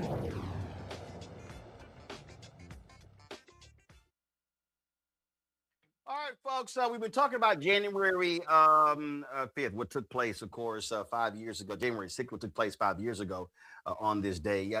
Check this out. Now, right now, Marco Rubio is serving as Donald Trump's Secretary of State. Very much like Lindsey Graham. It's amazing how the tone was a little different 5 years ago. Here is Rubio, then United States Senator from Florida, on the House floor. We had police officers, the men and women that we walk by every single day that guard the doors and we say hello to, out there with riot gear getting spit on and attacked. Today, not 10 weeks ago, just a few hours ago. And I think it's important to think about all those things on a night like tonight and everything that's happened. You know, I wouldn't even be here today. I doubt very much where I would even have been interested in politics had it not been for my grandfather. He died when I was 14, but I grew up at his knee. He would sit on the porch, he would smoke 3 cigars a day, and he loved history. He was born in 1899 in rural Cuba. It was still governed by the United States. It was a protectorate. 3 years later, it gained its independence and became a republic. During my grandfather's first 60 years of life, he saw his country have an armed insurrection after a contested election, multiple presidents go into exile, 2 military coups, and the rise of a Marxist dictator. A tyranny that stands to this day. My entire life, I have lived with and next to people who came to America because their country was chaotic and their country was unsafe. What I saw today, what we have seen, looks more like those countries than the extraordinary nation that I am privileged to call home. And now you work with the insurrectionist in chief. It's amazing how they forget. Former Speaker Nancy Pelosi testified today at the Democrats' hearing, the one Republicans chose to skip. Donald Trump continues to say that, he offered her 10,000 National Guard troops. He actually said that today. Lie, flat out lie. He's a liar. Everybody's administration is lying. They all lying. But here's Pelosi today. I could never have had the idea that a president of the United States would incite an insurrection on the Capitol of the United States, the symbol of democracy throughout the world, on the Constitution of the United States, which he took, and we all took, an oath to uphold, on the Congress of the United States, who that day had the congressional responsibility to accept the results, to certify the results of the election. The list goes on. And today, that president who incited that insurrection continues to lie about what happened that day. On my way over here, I saw on TV that he was claiming that we did not ask for the National Guard. I thank Representative Hensinger and as well as Elaine Loria for setting the record straight and other testimony that you have heard here. For over 3 hours, we begged him to send the National Guard. He never did it. He took joy in not doing it. It was savoring that. And right now, he was saying on TV today, I wanted to send it. They just wouldn't do it. His own Secretary of Defense, acting Secretary of Defense, testified under oath against what the president is saying today. Maybe not in public, but under oath. God forbid that they ever put this president under oath. His people know never to do that because who knows what will happen. But what he's saying today, still lying about it, is an insult to the American people. Good-thinking people in our country, and I believe in the goodness of the American people. Believing in their goodness is what gives us hope that we can move on from this even stronger. His lies that he continues to tell are an insult. The courage of our founders, the beautiful vision they had of this country. And they... Isn't that interesting? Is it interesting when you begin to actually hear how these people, and it's kind of like, just move on. Well, Mustafa, this is very simple. If Republicans in the MAGA vote, they wanted us to move on from January 6, 2021, how about you not vote again for the person who led the insurrection? How about that? Yeah, imagine that. Imagine how much healthier our country would be. Imagine the unity that we could still be moving towards. Of course, we've never fully embraced that. Imagine how there wouldn't be so many folks who are struggling to be able to afford food or to pay their electric costs. And because these folks have refused to do what was right in the past, we find ourselves now dealing with these situations, sometimes very deadly situations for so many folks across the country. But so that's why I always say, this sits in these individuals' laps. They've always had the opportunity to do the right thing, to live up to the words that they say when the cameras are on, but the actions that they do when those cameras go off are often very devastating. So they need to stand up now in this moment. They need to push back. They need to hold accountability to stop, some of these very egregious things that are happening in this moment and the things that are coming. Joe. Yeah, I mean, there's an irony. We've talked about it. He talks about, Marco Rubio talks about having, his predecessors coming from, his ancestor coming from Cuba pre-takeover in the late 40s, early 50s, whatever it was. And now here you are at a point where you're standing right next to the President of the United States, undermining, basically what's supposed to be truth, justice, and the American way. Meanwhile, back at the ranch, what we're looking at in the window here is whether or not they're going to make a move on Cuba. The whole idea that Cuba got a lot of its fuel from Venezuela, and what does that mean for Cuba? Is Cuba to the Stephen Millers of the world a piece of unfinished business, as it were? So it's going to be interesting to see, to watch all of that play out, and to see where all that goes. But the hypocrisy that even the Marco Rubios of the world, who were supposed to be a bit more moderate, supposed to be a bit more reasonable, et cetera, have demonstrated is absolutely crazy. All right, then. Joe, Mustafa, I appreciate, gentlemen, you joining me on tonight's show. Thank you so very much. Folks, December 16, 2019, I sat down with the maestro, Richard Smallwood, to talk about his new book, Total Praise. We were supposed to run that interview on February 14th, 2020, but literally it was lost. And then when he passed away, I said, man, we need to run that. And I was on vacation, couldn't find it. When I got back, we were able to locate it. And so we wanted to share this with you. It's a fascinating conversation as he talks about his influences, the people who he appreciated the most, going to Howard University with Donnie Hathaway, Roberta Flack.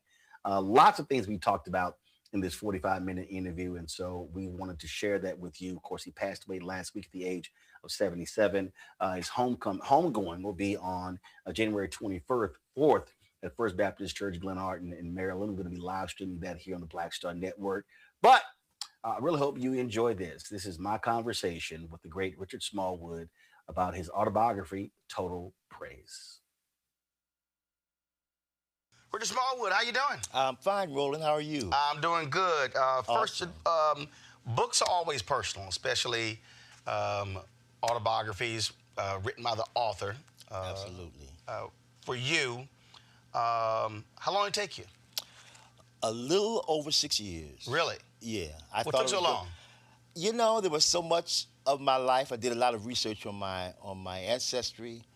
And then some of the stuff was sort of hard to deal with. Some of the things that I didn't know if I wanted to be that transparent, about my depression issues and things in my family, scandals in my family.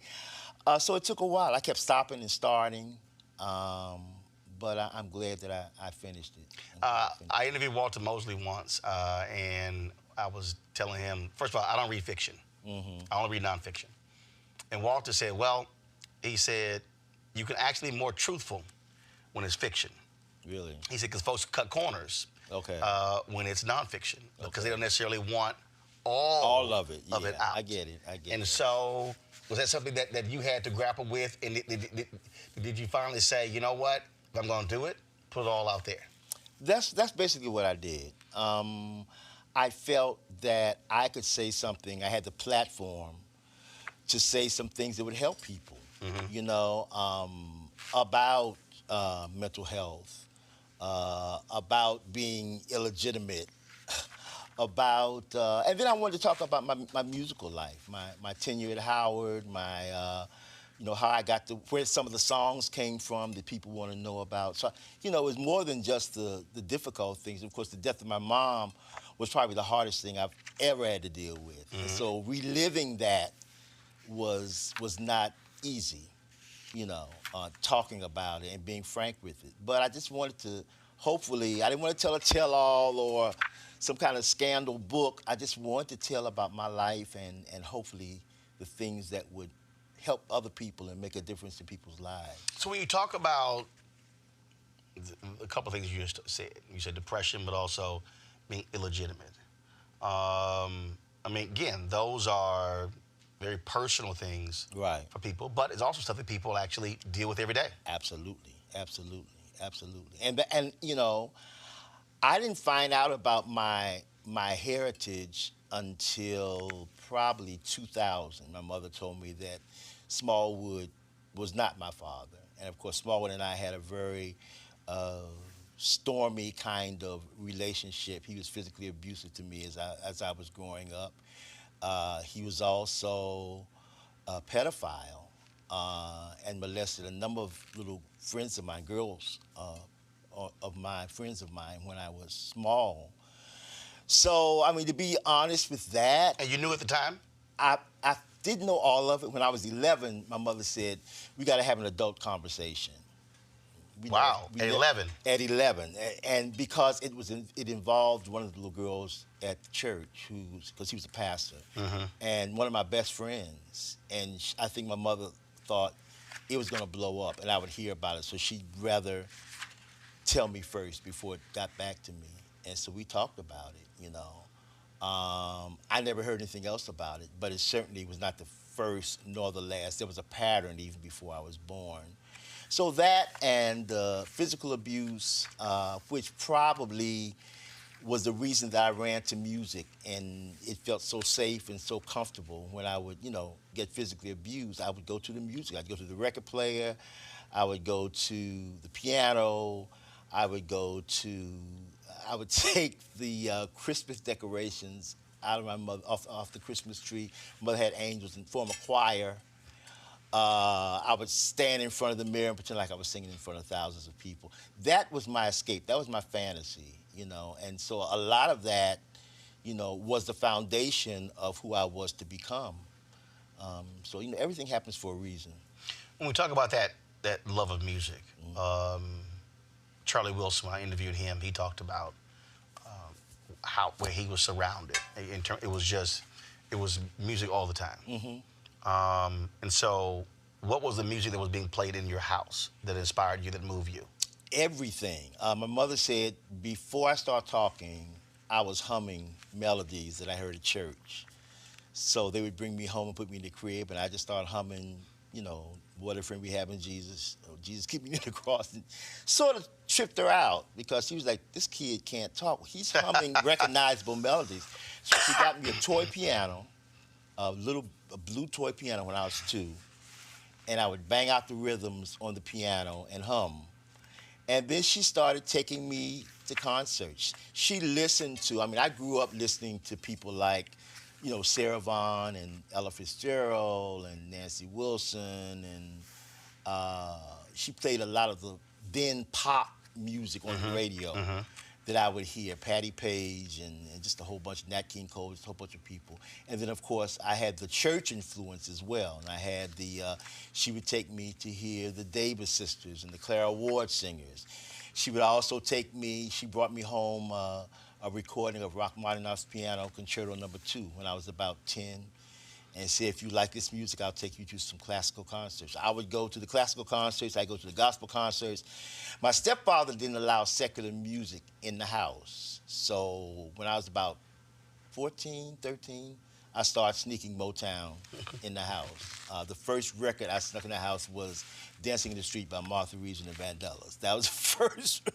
And he didn't say anything, so I just kept, bringing more stuff. I just loved music, all kinds, whether it was Broadway, whether it was jazz, whether it was gospel, whether it was classical. I just loved it all. And my mother sort of fueled that because she made sure I was exposed to it, and she would take me to different settings where the music was played. So as you are going through school, as you are matriculating, when does it hit you that this is what I am going to do?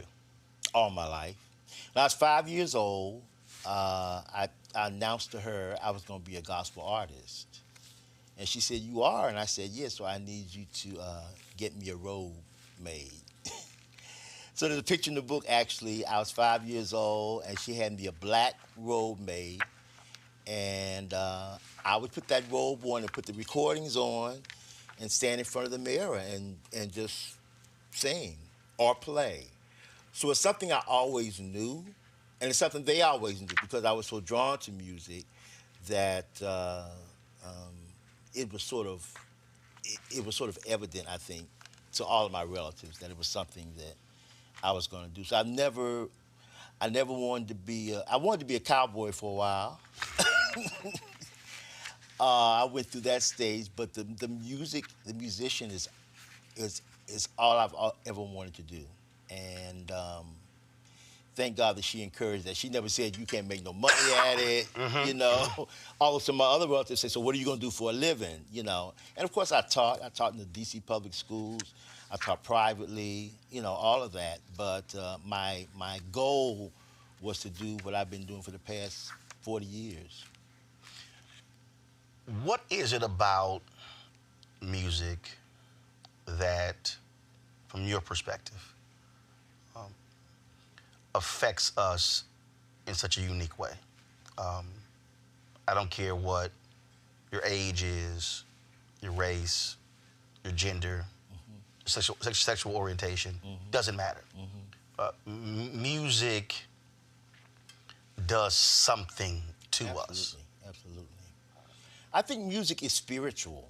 I think that it's something beyond us. I've had the opportunity to perform in Russia, then it was the Soviet Union, all over Europe and other countries, Finland, and the lyrics never seemed to make a difference. When we sang, people would cry, people would weep. So music it transcends cultural boundaries, it transcends language barriers. It's something that's spiritual that people feel in the innermost parts of their hearts. And I think when you write from those places, and I think with me, I probably wrote a lot from a place of pain because that's what I dealt with a lot. I think that people sense that. Spiritually, they sense it. And so they don't need the language or they don't need the meaning. They can feel it. Because sometimes you'll just hear, it may not be lyrics to it. It may be just a orchestral piece or something that will just move you to tears or something about the chords or something about... I think it's very spiritual. I think it's very spiritual. Absolutely. You talked about Howard University. And to be able for you walking on that campus among a who's who among Black America. Absolutely. Debbie Allen was in my class. Felicia Allen Rashad was 2 years ahead of me. Donny Hathaway was 3 years ahead of me.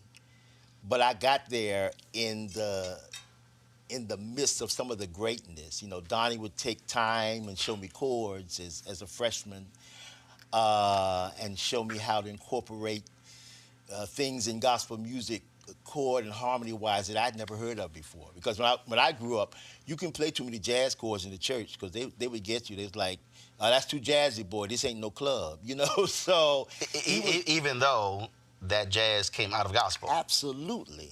I mean, the foundation of that is gospel. Absolutely. It's all connected. But, you know, church folk have always been very picky about how it sounded. It can sound to what they considered worldly. Donnie taught me that you can use any kind of chord you want, just as long as it's a good chord and it makes sense musically, you know? So I had so many. Roberta Flack was my 8th grade music teacher, you know, so I had so many people put in my pathway to sort of lead me to where I think God had planned for me to go before I was born. You talk about church folks being picky. How have you had to deal with that? I mean, I think back when the Winans did a song with Teddy Riley. Oh, folks lost their mind. Folks lost their mind with Kirk Franklin. But going back, they lost their mind with Sam Cooke. Right. And what's crazy is that go to any one of those art forms, gospel is the base of it. Absolutely. As one of the Pointer Sisters songs, Neutron Dance. I talk about That's all the time. church. I tell people, church. I've done video. I've done on Instagram. I say, y'all, this is a church That's song. church. If you listen to the clapping, the organ, that is a straight up church song. Absolute church. Absolute church. You know, Edwin went through the same thing with Oh Happy Day. They basically put him out the church because of it, you know. Because they Oh Happy Day? Oh Happy Day in 1969 when that came, 68 when that came out, the church was horrified. I have no idea why, but for that time, and they were playing it on secular stations, and the Hawkins singers were singing in clubs, they were singing, you know, in Vegas. They were Same thing happened to the Clark sisters. Absolutely, absolutely. So, you know, thank God that those kinds of people who were the pioneers were undaunted, and they went on and did what it was that they wanted to do. I had a lot of problems simply because I mixed genres, classical, a little bit of jazz, a little bit of Motown, and people didn't accept what I wanted to do, you know? So I just kept, someone told me, Dr. George Butler, who was the head of Blue Note Records, told me, Richard, you're 10 years ahead of your time, and you're gonna have to wait till the rest of the world catches up to you. I was a student at Howard when he told me that. Well, that sucks. You gotta wait? I know, and it sucked to me, but you know, 10 years to the day that he told me that was when I got my first record deal. Wow. So, I mean, you know, a lot of times you have to really be strong in what you believe and believe this is something that I've got to do, this is something that I'm here for, and regardless of whether folk like it or not, I'm going to do it. And you just keep doing it until people catch on. You know, now they call me traditional, but then I was contemporary. Wow. Well, which again shows you in terms of how music changes. Right. I think that what that does is it limits a person's gift. Absolutely, yeah. Because a new generation can bring on a whole new sound. And more importantly, you still are reaching people. Yeah, absolutely. Because there's some music that, I mean, look, I can tell you, when I hear the traditional choral music, I'm like, man, when the next song? Because that's just not what, I mean, my parents went to a Methodist church in Houston, and I hated when the choral, I was like, here we go. I'm like, Lord, here we go. Because that had no interest to me. Right. And an older congregation probably was perfectly comfortable with that. Yeah. Well, I think you have to be diverse as a writer. I mean, I think the problem is when you write one kind of thing that only appeals to one sector of the listening audience. I think you have to be diverse. And down through the years when I've recorded, I've tried to put something for everybody, for the senior citizens, for the younger folk, and you know, all of that. Because I just think we're supposed to reach everybody. And like you said, when they put binders on you or chains on you in terms of what you can and cannot do, that limits people's gifts. Because people's gifts are so much, if everybody was the same, it'd be boring. But everybody is unique in what they've been given in terms of their gift. You have worked with many of the folks who they would dare say would be on the Mount Rushmore of gospel music. Your top three, who you learned the most from? Gospel or just music in general? Only separated. Music in general, and then gospel. Okay, music in general? I think Aretha, I learned more from her. We had these long talks on the phone, and I just sort of garnered from her wisdom, you know, things she would tell me and things of her, you know, experiences like that. And because I admired her so much since I was 18 years old, it was just an amazing friendship. It really was. I don't think a lot of people really understand her musical brilliance. They just think in terms of being a singer. But she was amazing. But to be self-taught, Absolutely. Her ear can pick up something that quickly. Absolutely. Yeah. Just amazing. And I think I just respected her so because of what she had accomplished, and because of the gift that she had, and certainly Edwin Hawkins was one of my biggest influences as well.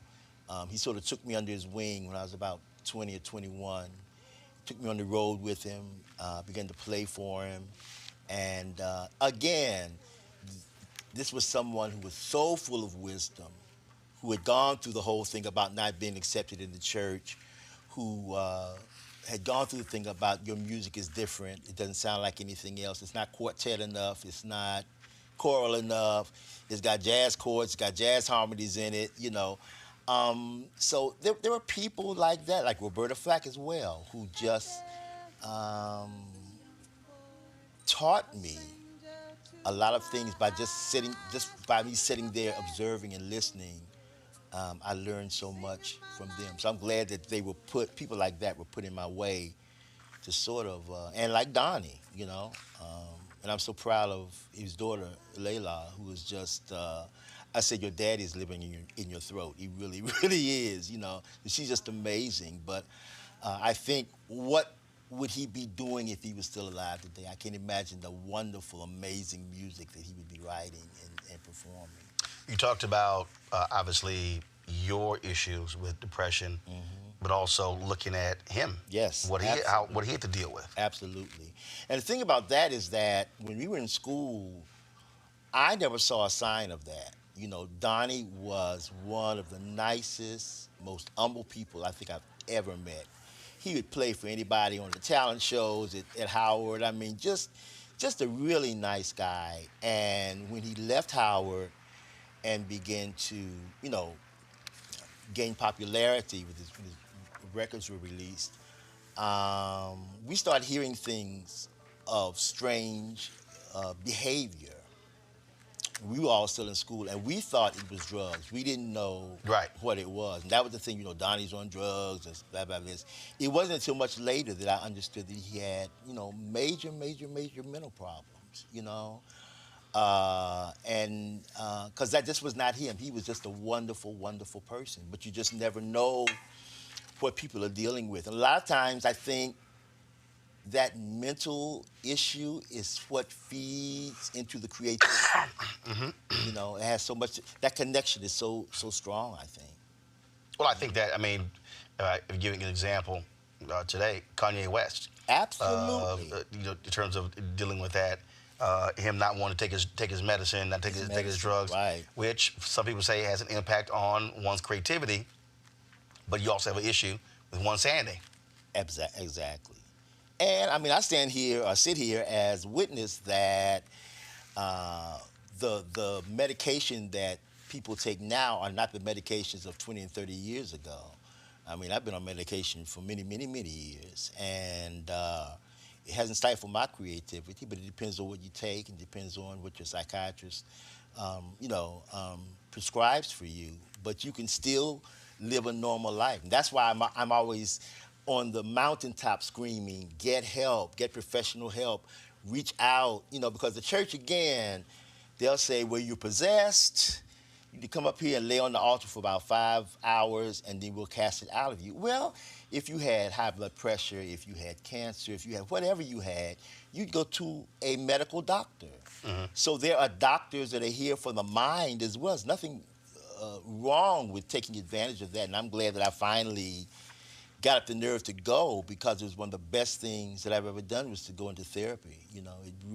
It changed my life. Absolutely.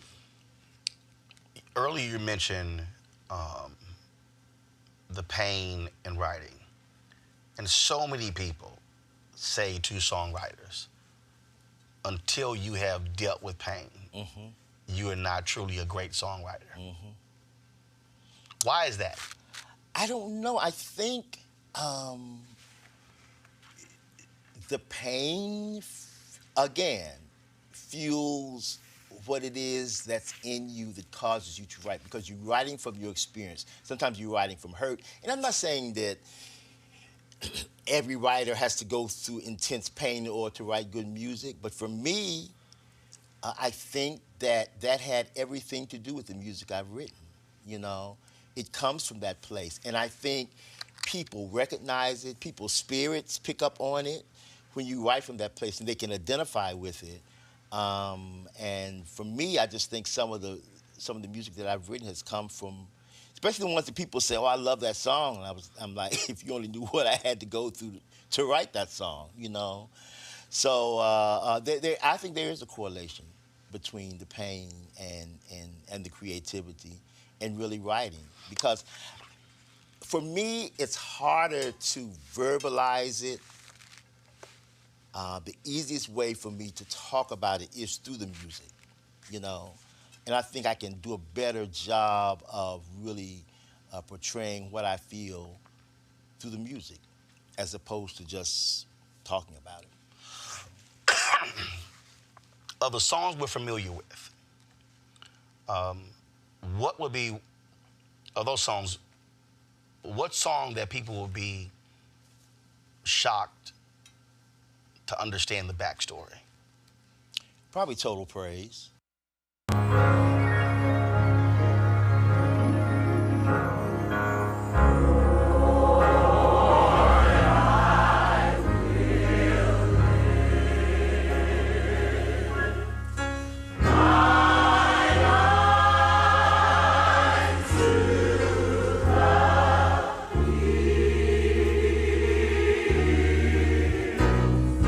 That song, I mean, it being a praise song, you would think it came from a upbeat kind of positive situation. Actually, when I wrote it, my mother was very ill. My godbrother was terminally ill. My mother went into foster care. She started taking in foster care kids when I was 19. So I had all these little foster care brothers and foster brothers and sisters. And one of my foster brothers had a complete mental breakdown. So I was like being caregiver, going from my house to the hospital, trying to take care of my loved ones. And it got so overwhelming that one afternoon I was sitting at the piano and I just started crying. I was like, God, I can't seem to do anything to help. I can be there for them. I can't make the pain go away. I can't make the illnesses go away. I just feel so inadequate. And the song Total Praise just started coming to me. And I was trying to write a pity party song because I wanted to say, okay, you know, Lord, I will lift my eyes to the hills, so I need you to, you know, come down from the hills and dry my tears and rock me in the bosom of Abraham or something, you know. But it kept going towards this praise song. And when I finished it, it took me maybe about a half an hour, 25 minutes to half an hour to finish it. I realized that it was a song about praise, whether it was mountaintop praise, which is easy when everything is going right. But this was like a valley praise song, you know, praising God when we can't see the outcome, when we don't know how it doesn't seem like it's going to end right, but we praise him anyhow because we know he's in control and we know that he's got our backs regardless of what we see or what we feel. And so that song came from, you know, a heavy place. And it's like probably the most popular song I've ever done, you know. So it's funny sometimes when you think about the backstories. The backstories sometimes are very misleading to what people think. Well, I think the Earth, Wind, and Fire recently talked about one of their songs, and same thing. And I forgot the name of it. And they were talking about all the people play at their weddings. And they're like, y'all, that song is about a one-night stand. Right, I remember reason. this, right. And they were like, y'all, that's a one-night stand. Yeah. They said that's not it's not a wedding song. Not a wedding song. But again, you know, folks don't quite understand that. The lyric, right. When I interviewed John Legend, and interviewing singers is different from interviewing somebody who's a singer and a songwriter. So I'm always curious about their process. Will Downing, I was interviewing him once in one of his hit songs. He said, I just finished making love to a woman and it was amazing and I got up and just went and wrote a song. Okay. John Legend says he likes to write as if he's going to work, where he gets his briefcase, goes into the studio, sits down in sort of a very, very structured way in which he writes. How do your songs come to you? What is your process? They come to me in very strange ways. I'm usually nowhere near a piano. I could be in the grocery store, I can be in the airport, I can be in a hotel, and something will just hit me. And thank God for my phone, because I just take it out and put it down until I can get home and get to a piano. But very seldom do I sit down at a piano and write. I may have my mind on something else, and all of a sudden a lyric will come into my mind, or either a melody will come into my mind. And of course, I have to put it down immediately because I'll forget it if I don't. But that's the way it usually comes to me. Just sometimes I dream them. There are times I always keep my phone next to my bed in case I hear something in my dreams. I wake up and put it down and go back to sleep and get to it the next morning. So for me, it always comes in very odd ways, not the traditional way. Well, I'm going to go in the studio and write a song. I think if I say that I'm going into the studio and write a song, I don't think I would get anything accomplished because that's just not the way I've ever been. It's always come very odd. So have you been in conversations with people and all of a sudden you just sort of check out? Yes. Some of my friends, they used to say when I was in school, Richard goes to the planet Zatar, because we'd be talking and I would just like drift on and say, he's in Zatar again, because I'll hear something or my mind will go somewhere else and I'm trying to hold on to it so I don't lose it, and that's the way that it usually happens for me. It's the way it usually happens for me. You tell this interesting story about Sammy Davis Jr., which, reading it, man, you blew it. I blew it big time. One of my dear friends, Linda Gravatt, who I went to Howard with, Sammy Davis Jr. was her godfather. Sammy Davis Jr. came to the Kennedy Center, and so she asked me and some of the other kids I went to school with, you want to go see my goddaddy Sammy? I was like, sure. What an idol, an icon. And so we went to see him, and the show was just amazing. He could do everything. Mm-hmm. And so we went backstage, and evidently she had told him about me. And I've always been very, very shy and very introverted. And a lot of times when people put me on the spot, I would freeze up. So when she introduced me to him, she said, "Oh, Uncle Sammy, this is Richard. This is the guy I was telling you about. He plays, man, he writes, he sings." So there was a piano. We were backstage in the green room, and he said, "Oh man, come and play something for me." And I said, "No, that's all right." And when I tell you, I have never been cussed out that royally in my life. My friends, when I got in that car, some of my friends didn't speak to me for 2 or 3 weeks because they were so upset with me. Because I got terrified and I froze, I guess I was maybe 22, 23, something like that. But I always remember that. And now and then. Was it the only time you met him? That was the only time. Wow, you never got a second shot. Never got a second shot. That's why I'm like, if you get a shot, you better take it, because it may not come around again. Well, that's one of the things that I tell folks all the time, that you're never aware where God places you at a given moment. Absolutely. And that you have to always be ready. Yeah, you do. And I wasn't ready. That was the least thing on my mind. I just wanted to meet him and tell him how much I enjoyed the show, because the show was amazing. I didn't want him to ask me to play. Now, after that, were you always prepared? I think so, yeah. That happened very early on. And so I learned from that experience, be prepared. Get a song in your mind, so if somebody catches you off guard, have something you can play, have something you can sing or something, Now, has the reverse happened, where you were in the Sammy Davis Jr. position and somebody met you absolutely and froze? Yeah. And how did you get them through it?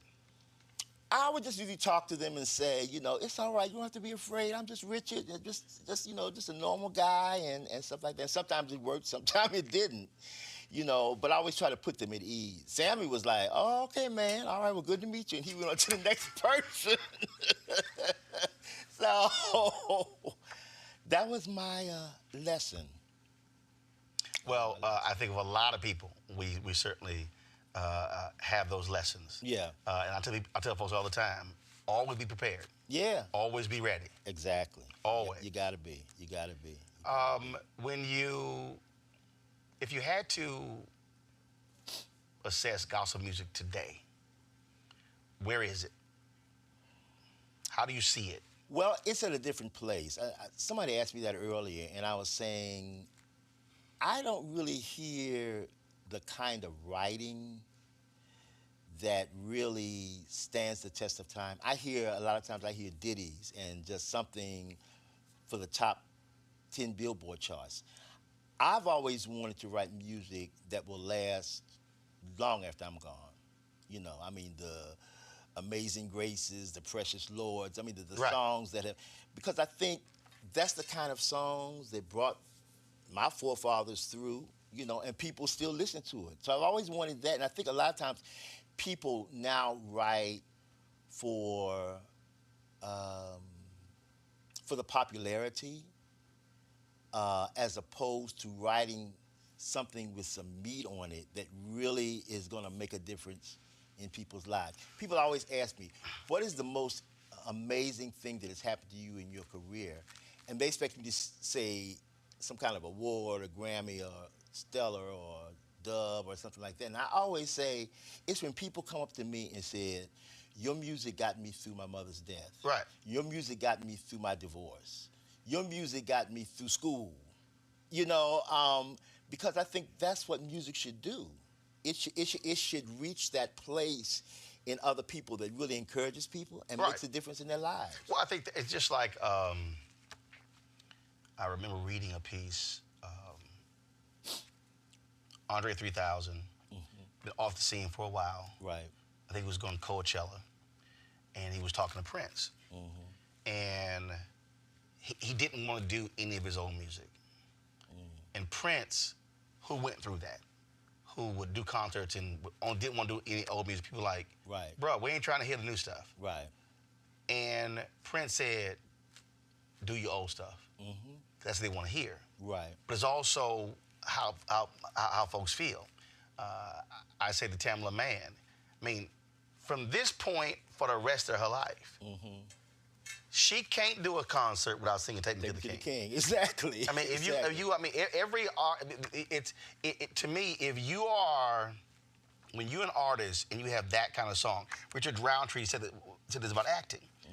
He got upset when people kept calling him Shaft because he was angry that it defined him. And his dad said, "Son, do you understand that a whole bunch of actors who have gone through this life, and they've done stuff, and don't nobody remember them?" Nobody know who they and are. he said that it caused him to change his view because he said he then embraced it. He said because clearly that role had an effect on people. And I think that's also so. To me, when you are a singer, when you have that song that does it to folk, and then if you don't sing it, they mad. Absolutely. I mean, and I think I went through that when I was younger because I got some new stuff, you know. But they want to hear, you know, I love the Lord, you know. They want to hear Jesus, you're the center of my joy. They want to hear those songs that, because if I look at my own life, there's music that when I hear it, I know exactly where I was or what I was going through. It becomes a part of the fabric of who I am. And that's how people are. They want to hear that song that got them through whatever situation, or they want that familiarity. So you can't, I don't care how many songs you write. So I put a medley together, about 4 or 5 of those songs that we sing every time we get up, because I know people want to hear. And the response is just like crazy, because people identify with that. Oh, that's my song. You know? So I mean, I think if Kirk Franklin could put out 100 new songs, right? But if he did a concert and didn't do Melodies from Heaven, exactly, they'll run him out that joint. Absolutely. There's songs that define you, and they not only define you, but they have specific purpose and inspiration in other people's lives. And I think sometimes people want to embrace that, you know? You mentioned songs everlasting to everlasting. How often do you, when you run into artists, do you pull them aside and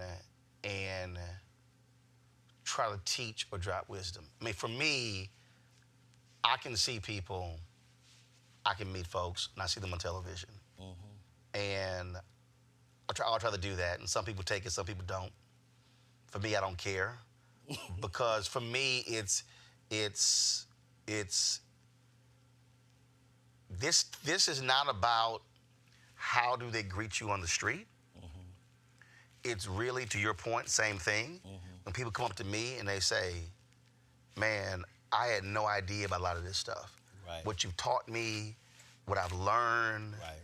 And I mean, I had a brother come up to me in Atlanta airport, and he walked to me and he said, thank you. Shook my hand. I said, appreciate it. He said, no, thank you. Right. And walked off. That's all he said. But I knew exactly what he was talking about. Exactly. So, how often do you, when you see somebody who is a gospel singer, and they're not maximizing all that's in them, do you pull them aside? Absolutely. Now, I think, for me, I have to have some kind of relationship with them. I'm just not gonna go up and say, "Hey, you." You See, I will. This. I know you will. No, I just think sometimes it's like when you see it. Right. I sort of think about the Sammy Davis Jr. piece. Right. I may not see that person again. Absolutely. Yeah. And if I see something, I'm gonna offer you a critique or something. Right. That might help you. And if you receive it, great. If you don't, that's on you. Right. Right. I get it. That's just me. I get it. But there have been a number of people I've gone to, especially if I see a major talent there and I don't think that they're utilizing it the way they could or being all they could be, you know. And I was talking earlier today about the whole thing about we didn't have social media, you know, back in my day. Now I've got this crowd of young people who follow me, you know, who say, Mr. Smallwood, tell me about this. Tell me about how can I make my writing better? How can I have longevity? You know, and it gives me an opportunity where I probably wouldn't meet them if it hadn't been for social media. Right. To really sort of reach out to these kids coming behind me and say, okay, listen, this is what you need to do. You don't need to do this. You don't need to do this. This is what you need to do, you know. So social media, and I'm on Instagram, I'm on, Facebook, Twitter, the whole 9 yards. So I get the opportunity to talk to a lot of people that I wouldn't talk to normally, who I think I can help. Because I look at the people who reach back for me. Right. You know, and I wouldn't be here if it wasn't for them. So I think that we have that, that's something we have to do. That's why I never understand. I spoke at the University of Oklahoma and years ago, and a student said to me, aren't you afraid of sharing all of this wisdom and insight because somebody in this room might take it and be better than you? I said, well, first, I ain't scared of nobody in this room. Right. I said, because two, don't think for a second that I'll stop learning. Absolutely. I said, but to me, knowledge is completely wasted if you keep it to yourself. Absolutely. But the flip side is that the other piece is just that people, I had this, I so wish I had a camera going, but that was this. We were Jeffrey Osborne golf tournament. Massive storm came through and it got wiped out. And we're sitting at this table, and to my right is Ahmad Rashad, and seated next to him was Eddie Levert, and seated next to him was Barry Bonds, and seated next to him was Sugar Ray Leonard. And we're sitting and talking, and we were talking about the greatness within all that we do. So Ahmad was talking about being a wide receiver. Eddie was talking about being a singer. Right. Barry Bonds was talking about being a hitter. Sugar Ray was talking about boxing. And it was just this amazing conversation of just greatness within what we do and how we do it and the craft and what makes us great. Right. So Sugar Ray was going, man, you could have been a great boxer. I was like, what the hell are you talking about? He said, oh, no. He said, I saw you dancing last night.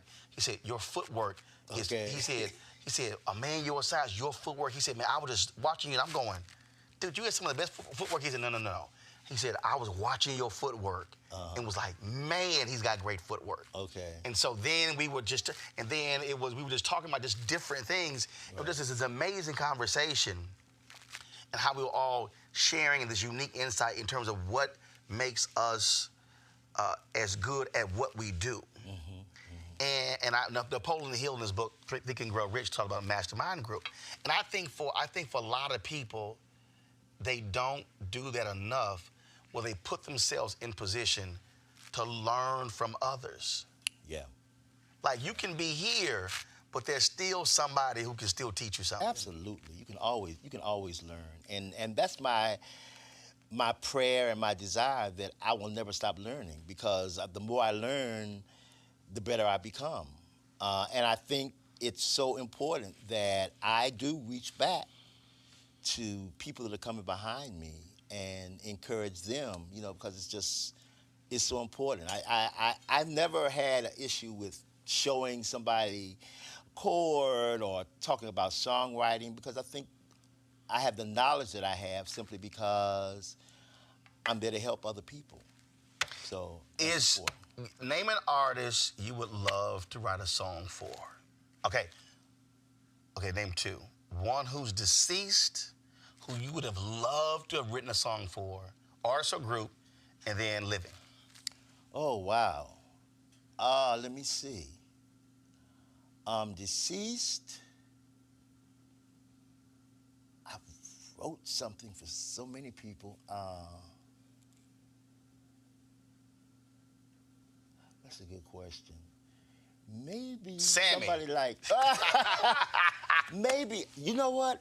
Ella Fitzgerald. I loved her. I would have loved to have written something for her. Absolutely. All right, someone alive. Yeah.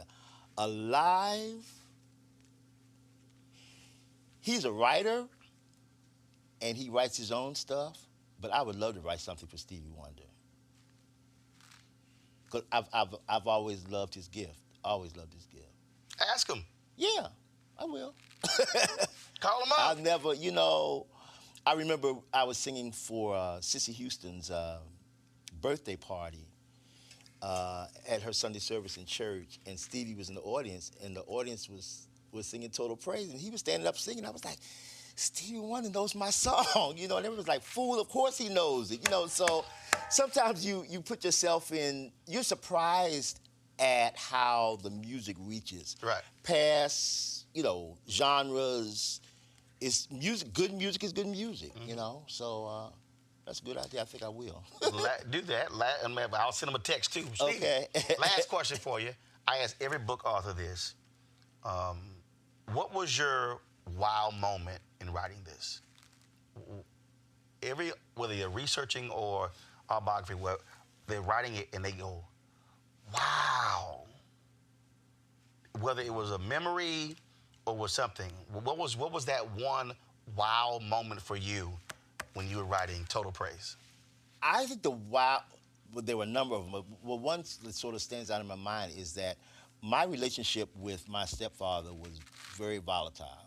And so I grew up, and even after he passed, right after I graduated from Howard, he passed like 2 months after I graduated. So I had all this stuff in me that I never got out to tell him, and sometimes I would go to his gravesite and holler at the tomb, because it's like there were so many unresolved things that I didn't understand. The wow moment for me is that, number one, he was a pastor. Number two, he was a musician. He was the one that would open up the hymn book and say, okay, play the such and such a hymn. Now transpose it, put it in A flat. Now put it in D flat. He was the one that said, you got to play for the church. I didn't want to play for the church because I was too shy. He was like, nah, if I have to put a curtain around you, you're going to play for the church. If he had not done that, if my mother had married someone else, I probably wouldn't even been in the church. But he was such a church person that he insisted, and I was like, okay, I'm beginning to understand his purpose in my life, because he had so much to do with the foundation of my musical journey, you know, because he was the one, you need to learn how to play in more than one key. You know, suppose somebody starts a song in church in A and you can't play in A, you're gonna sit there and look stupid. You know, if he hadn't forced me to do that, I would have never done it. And so it has so much to do. So that happened near the end of the book. And I was like, wait a minute. All of the negative stuff that happened between us, I understand now his purpose in regard to me. You know, so that blew my mind, because I had to look over all the other stuff, all the negative stuff, and said, listen, he really had a purpose in my life. He was the one that said, look, I was 7 years old. He was like, you're going to start playing for church. I said, I can't play in front of all those people. Yes, you can. He was the one that pushed me to do it. And so he's so much of who I am today, regardless of the negative stuff. Total praise. Yep. The autobiography, Richard Smallwood. Yes. Appreciate it. Thank you so much, Thanks Roland. a lot. I appreciate it. My pleasure. All right. Thank you.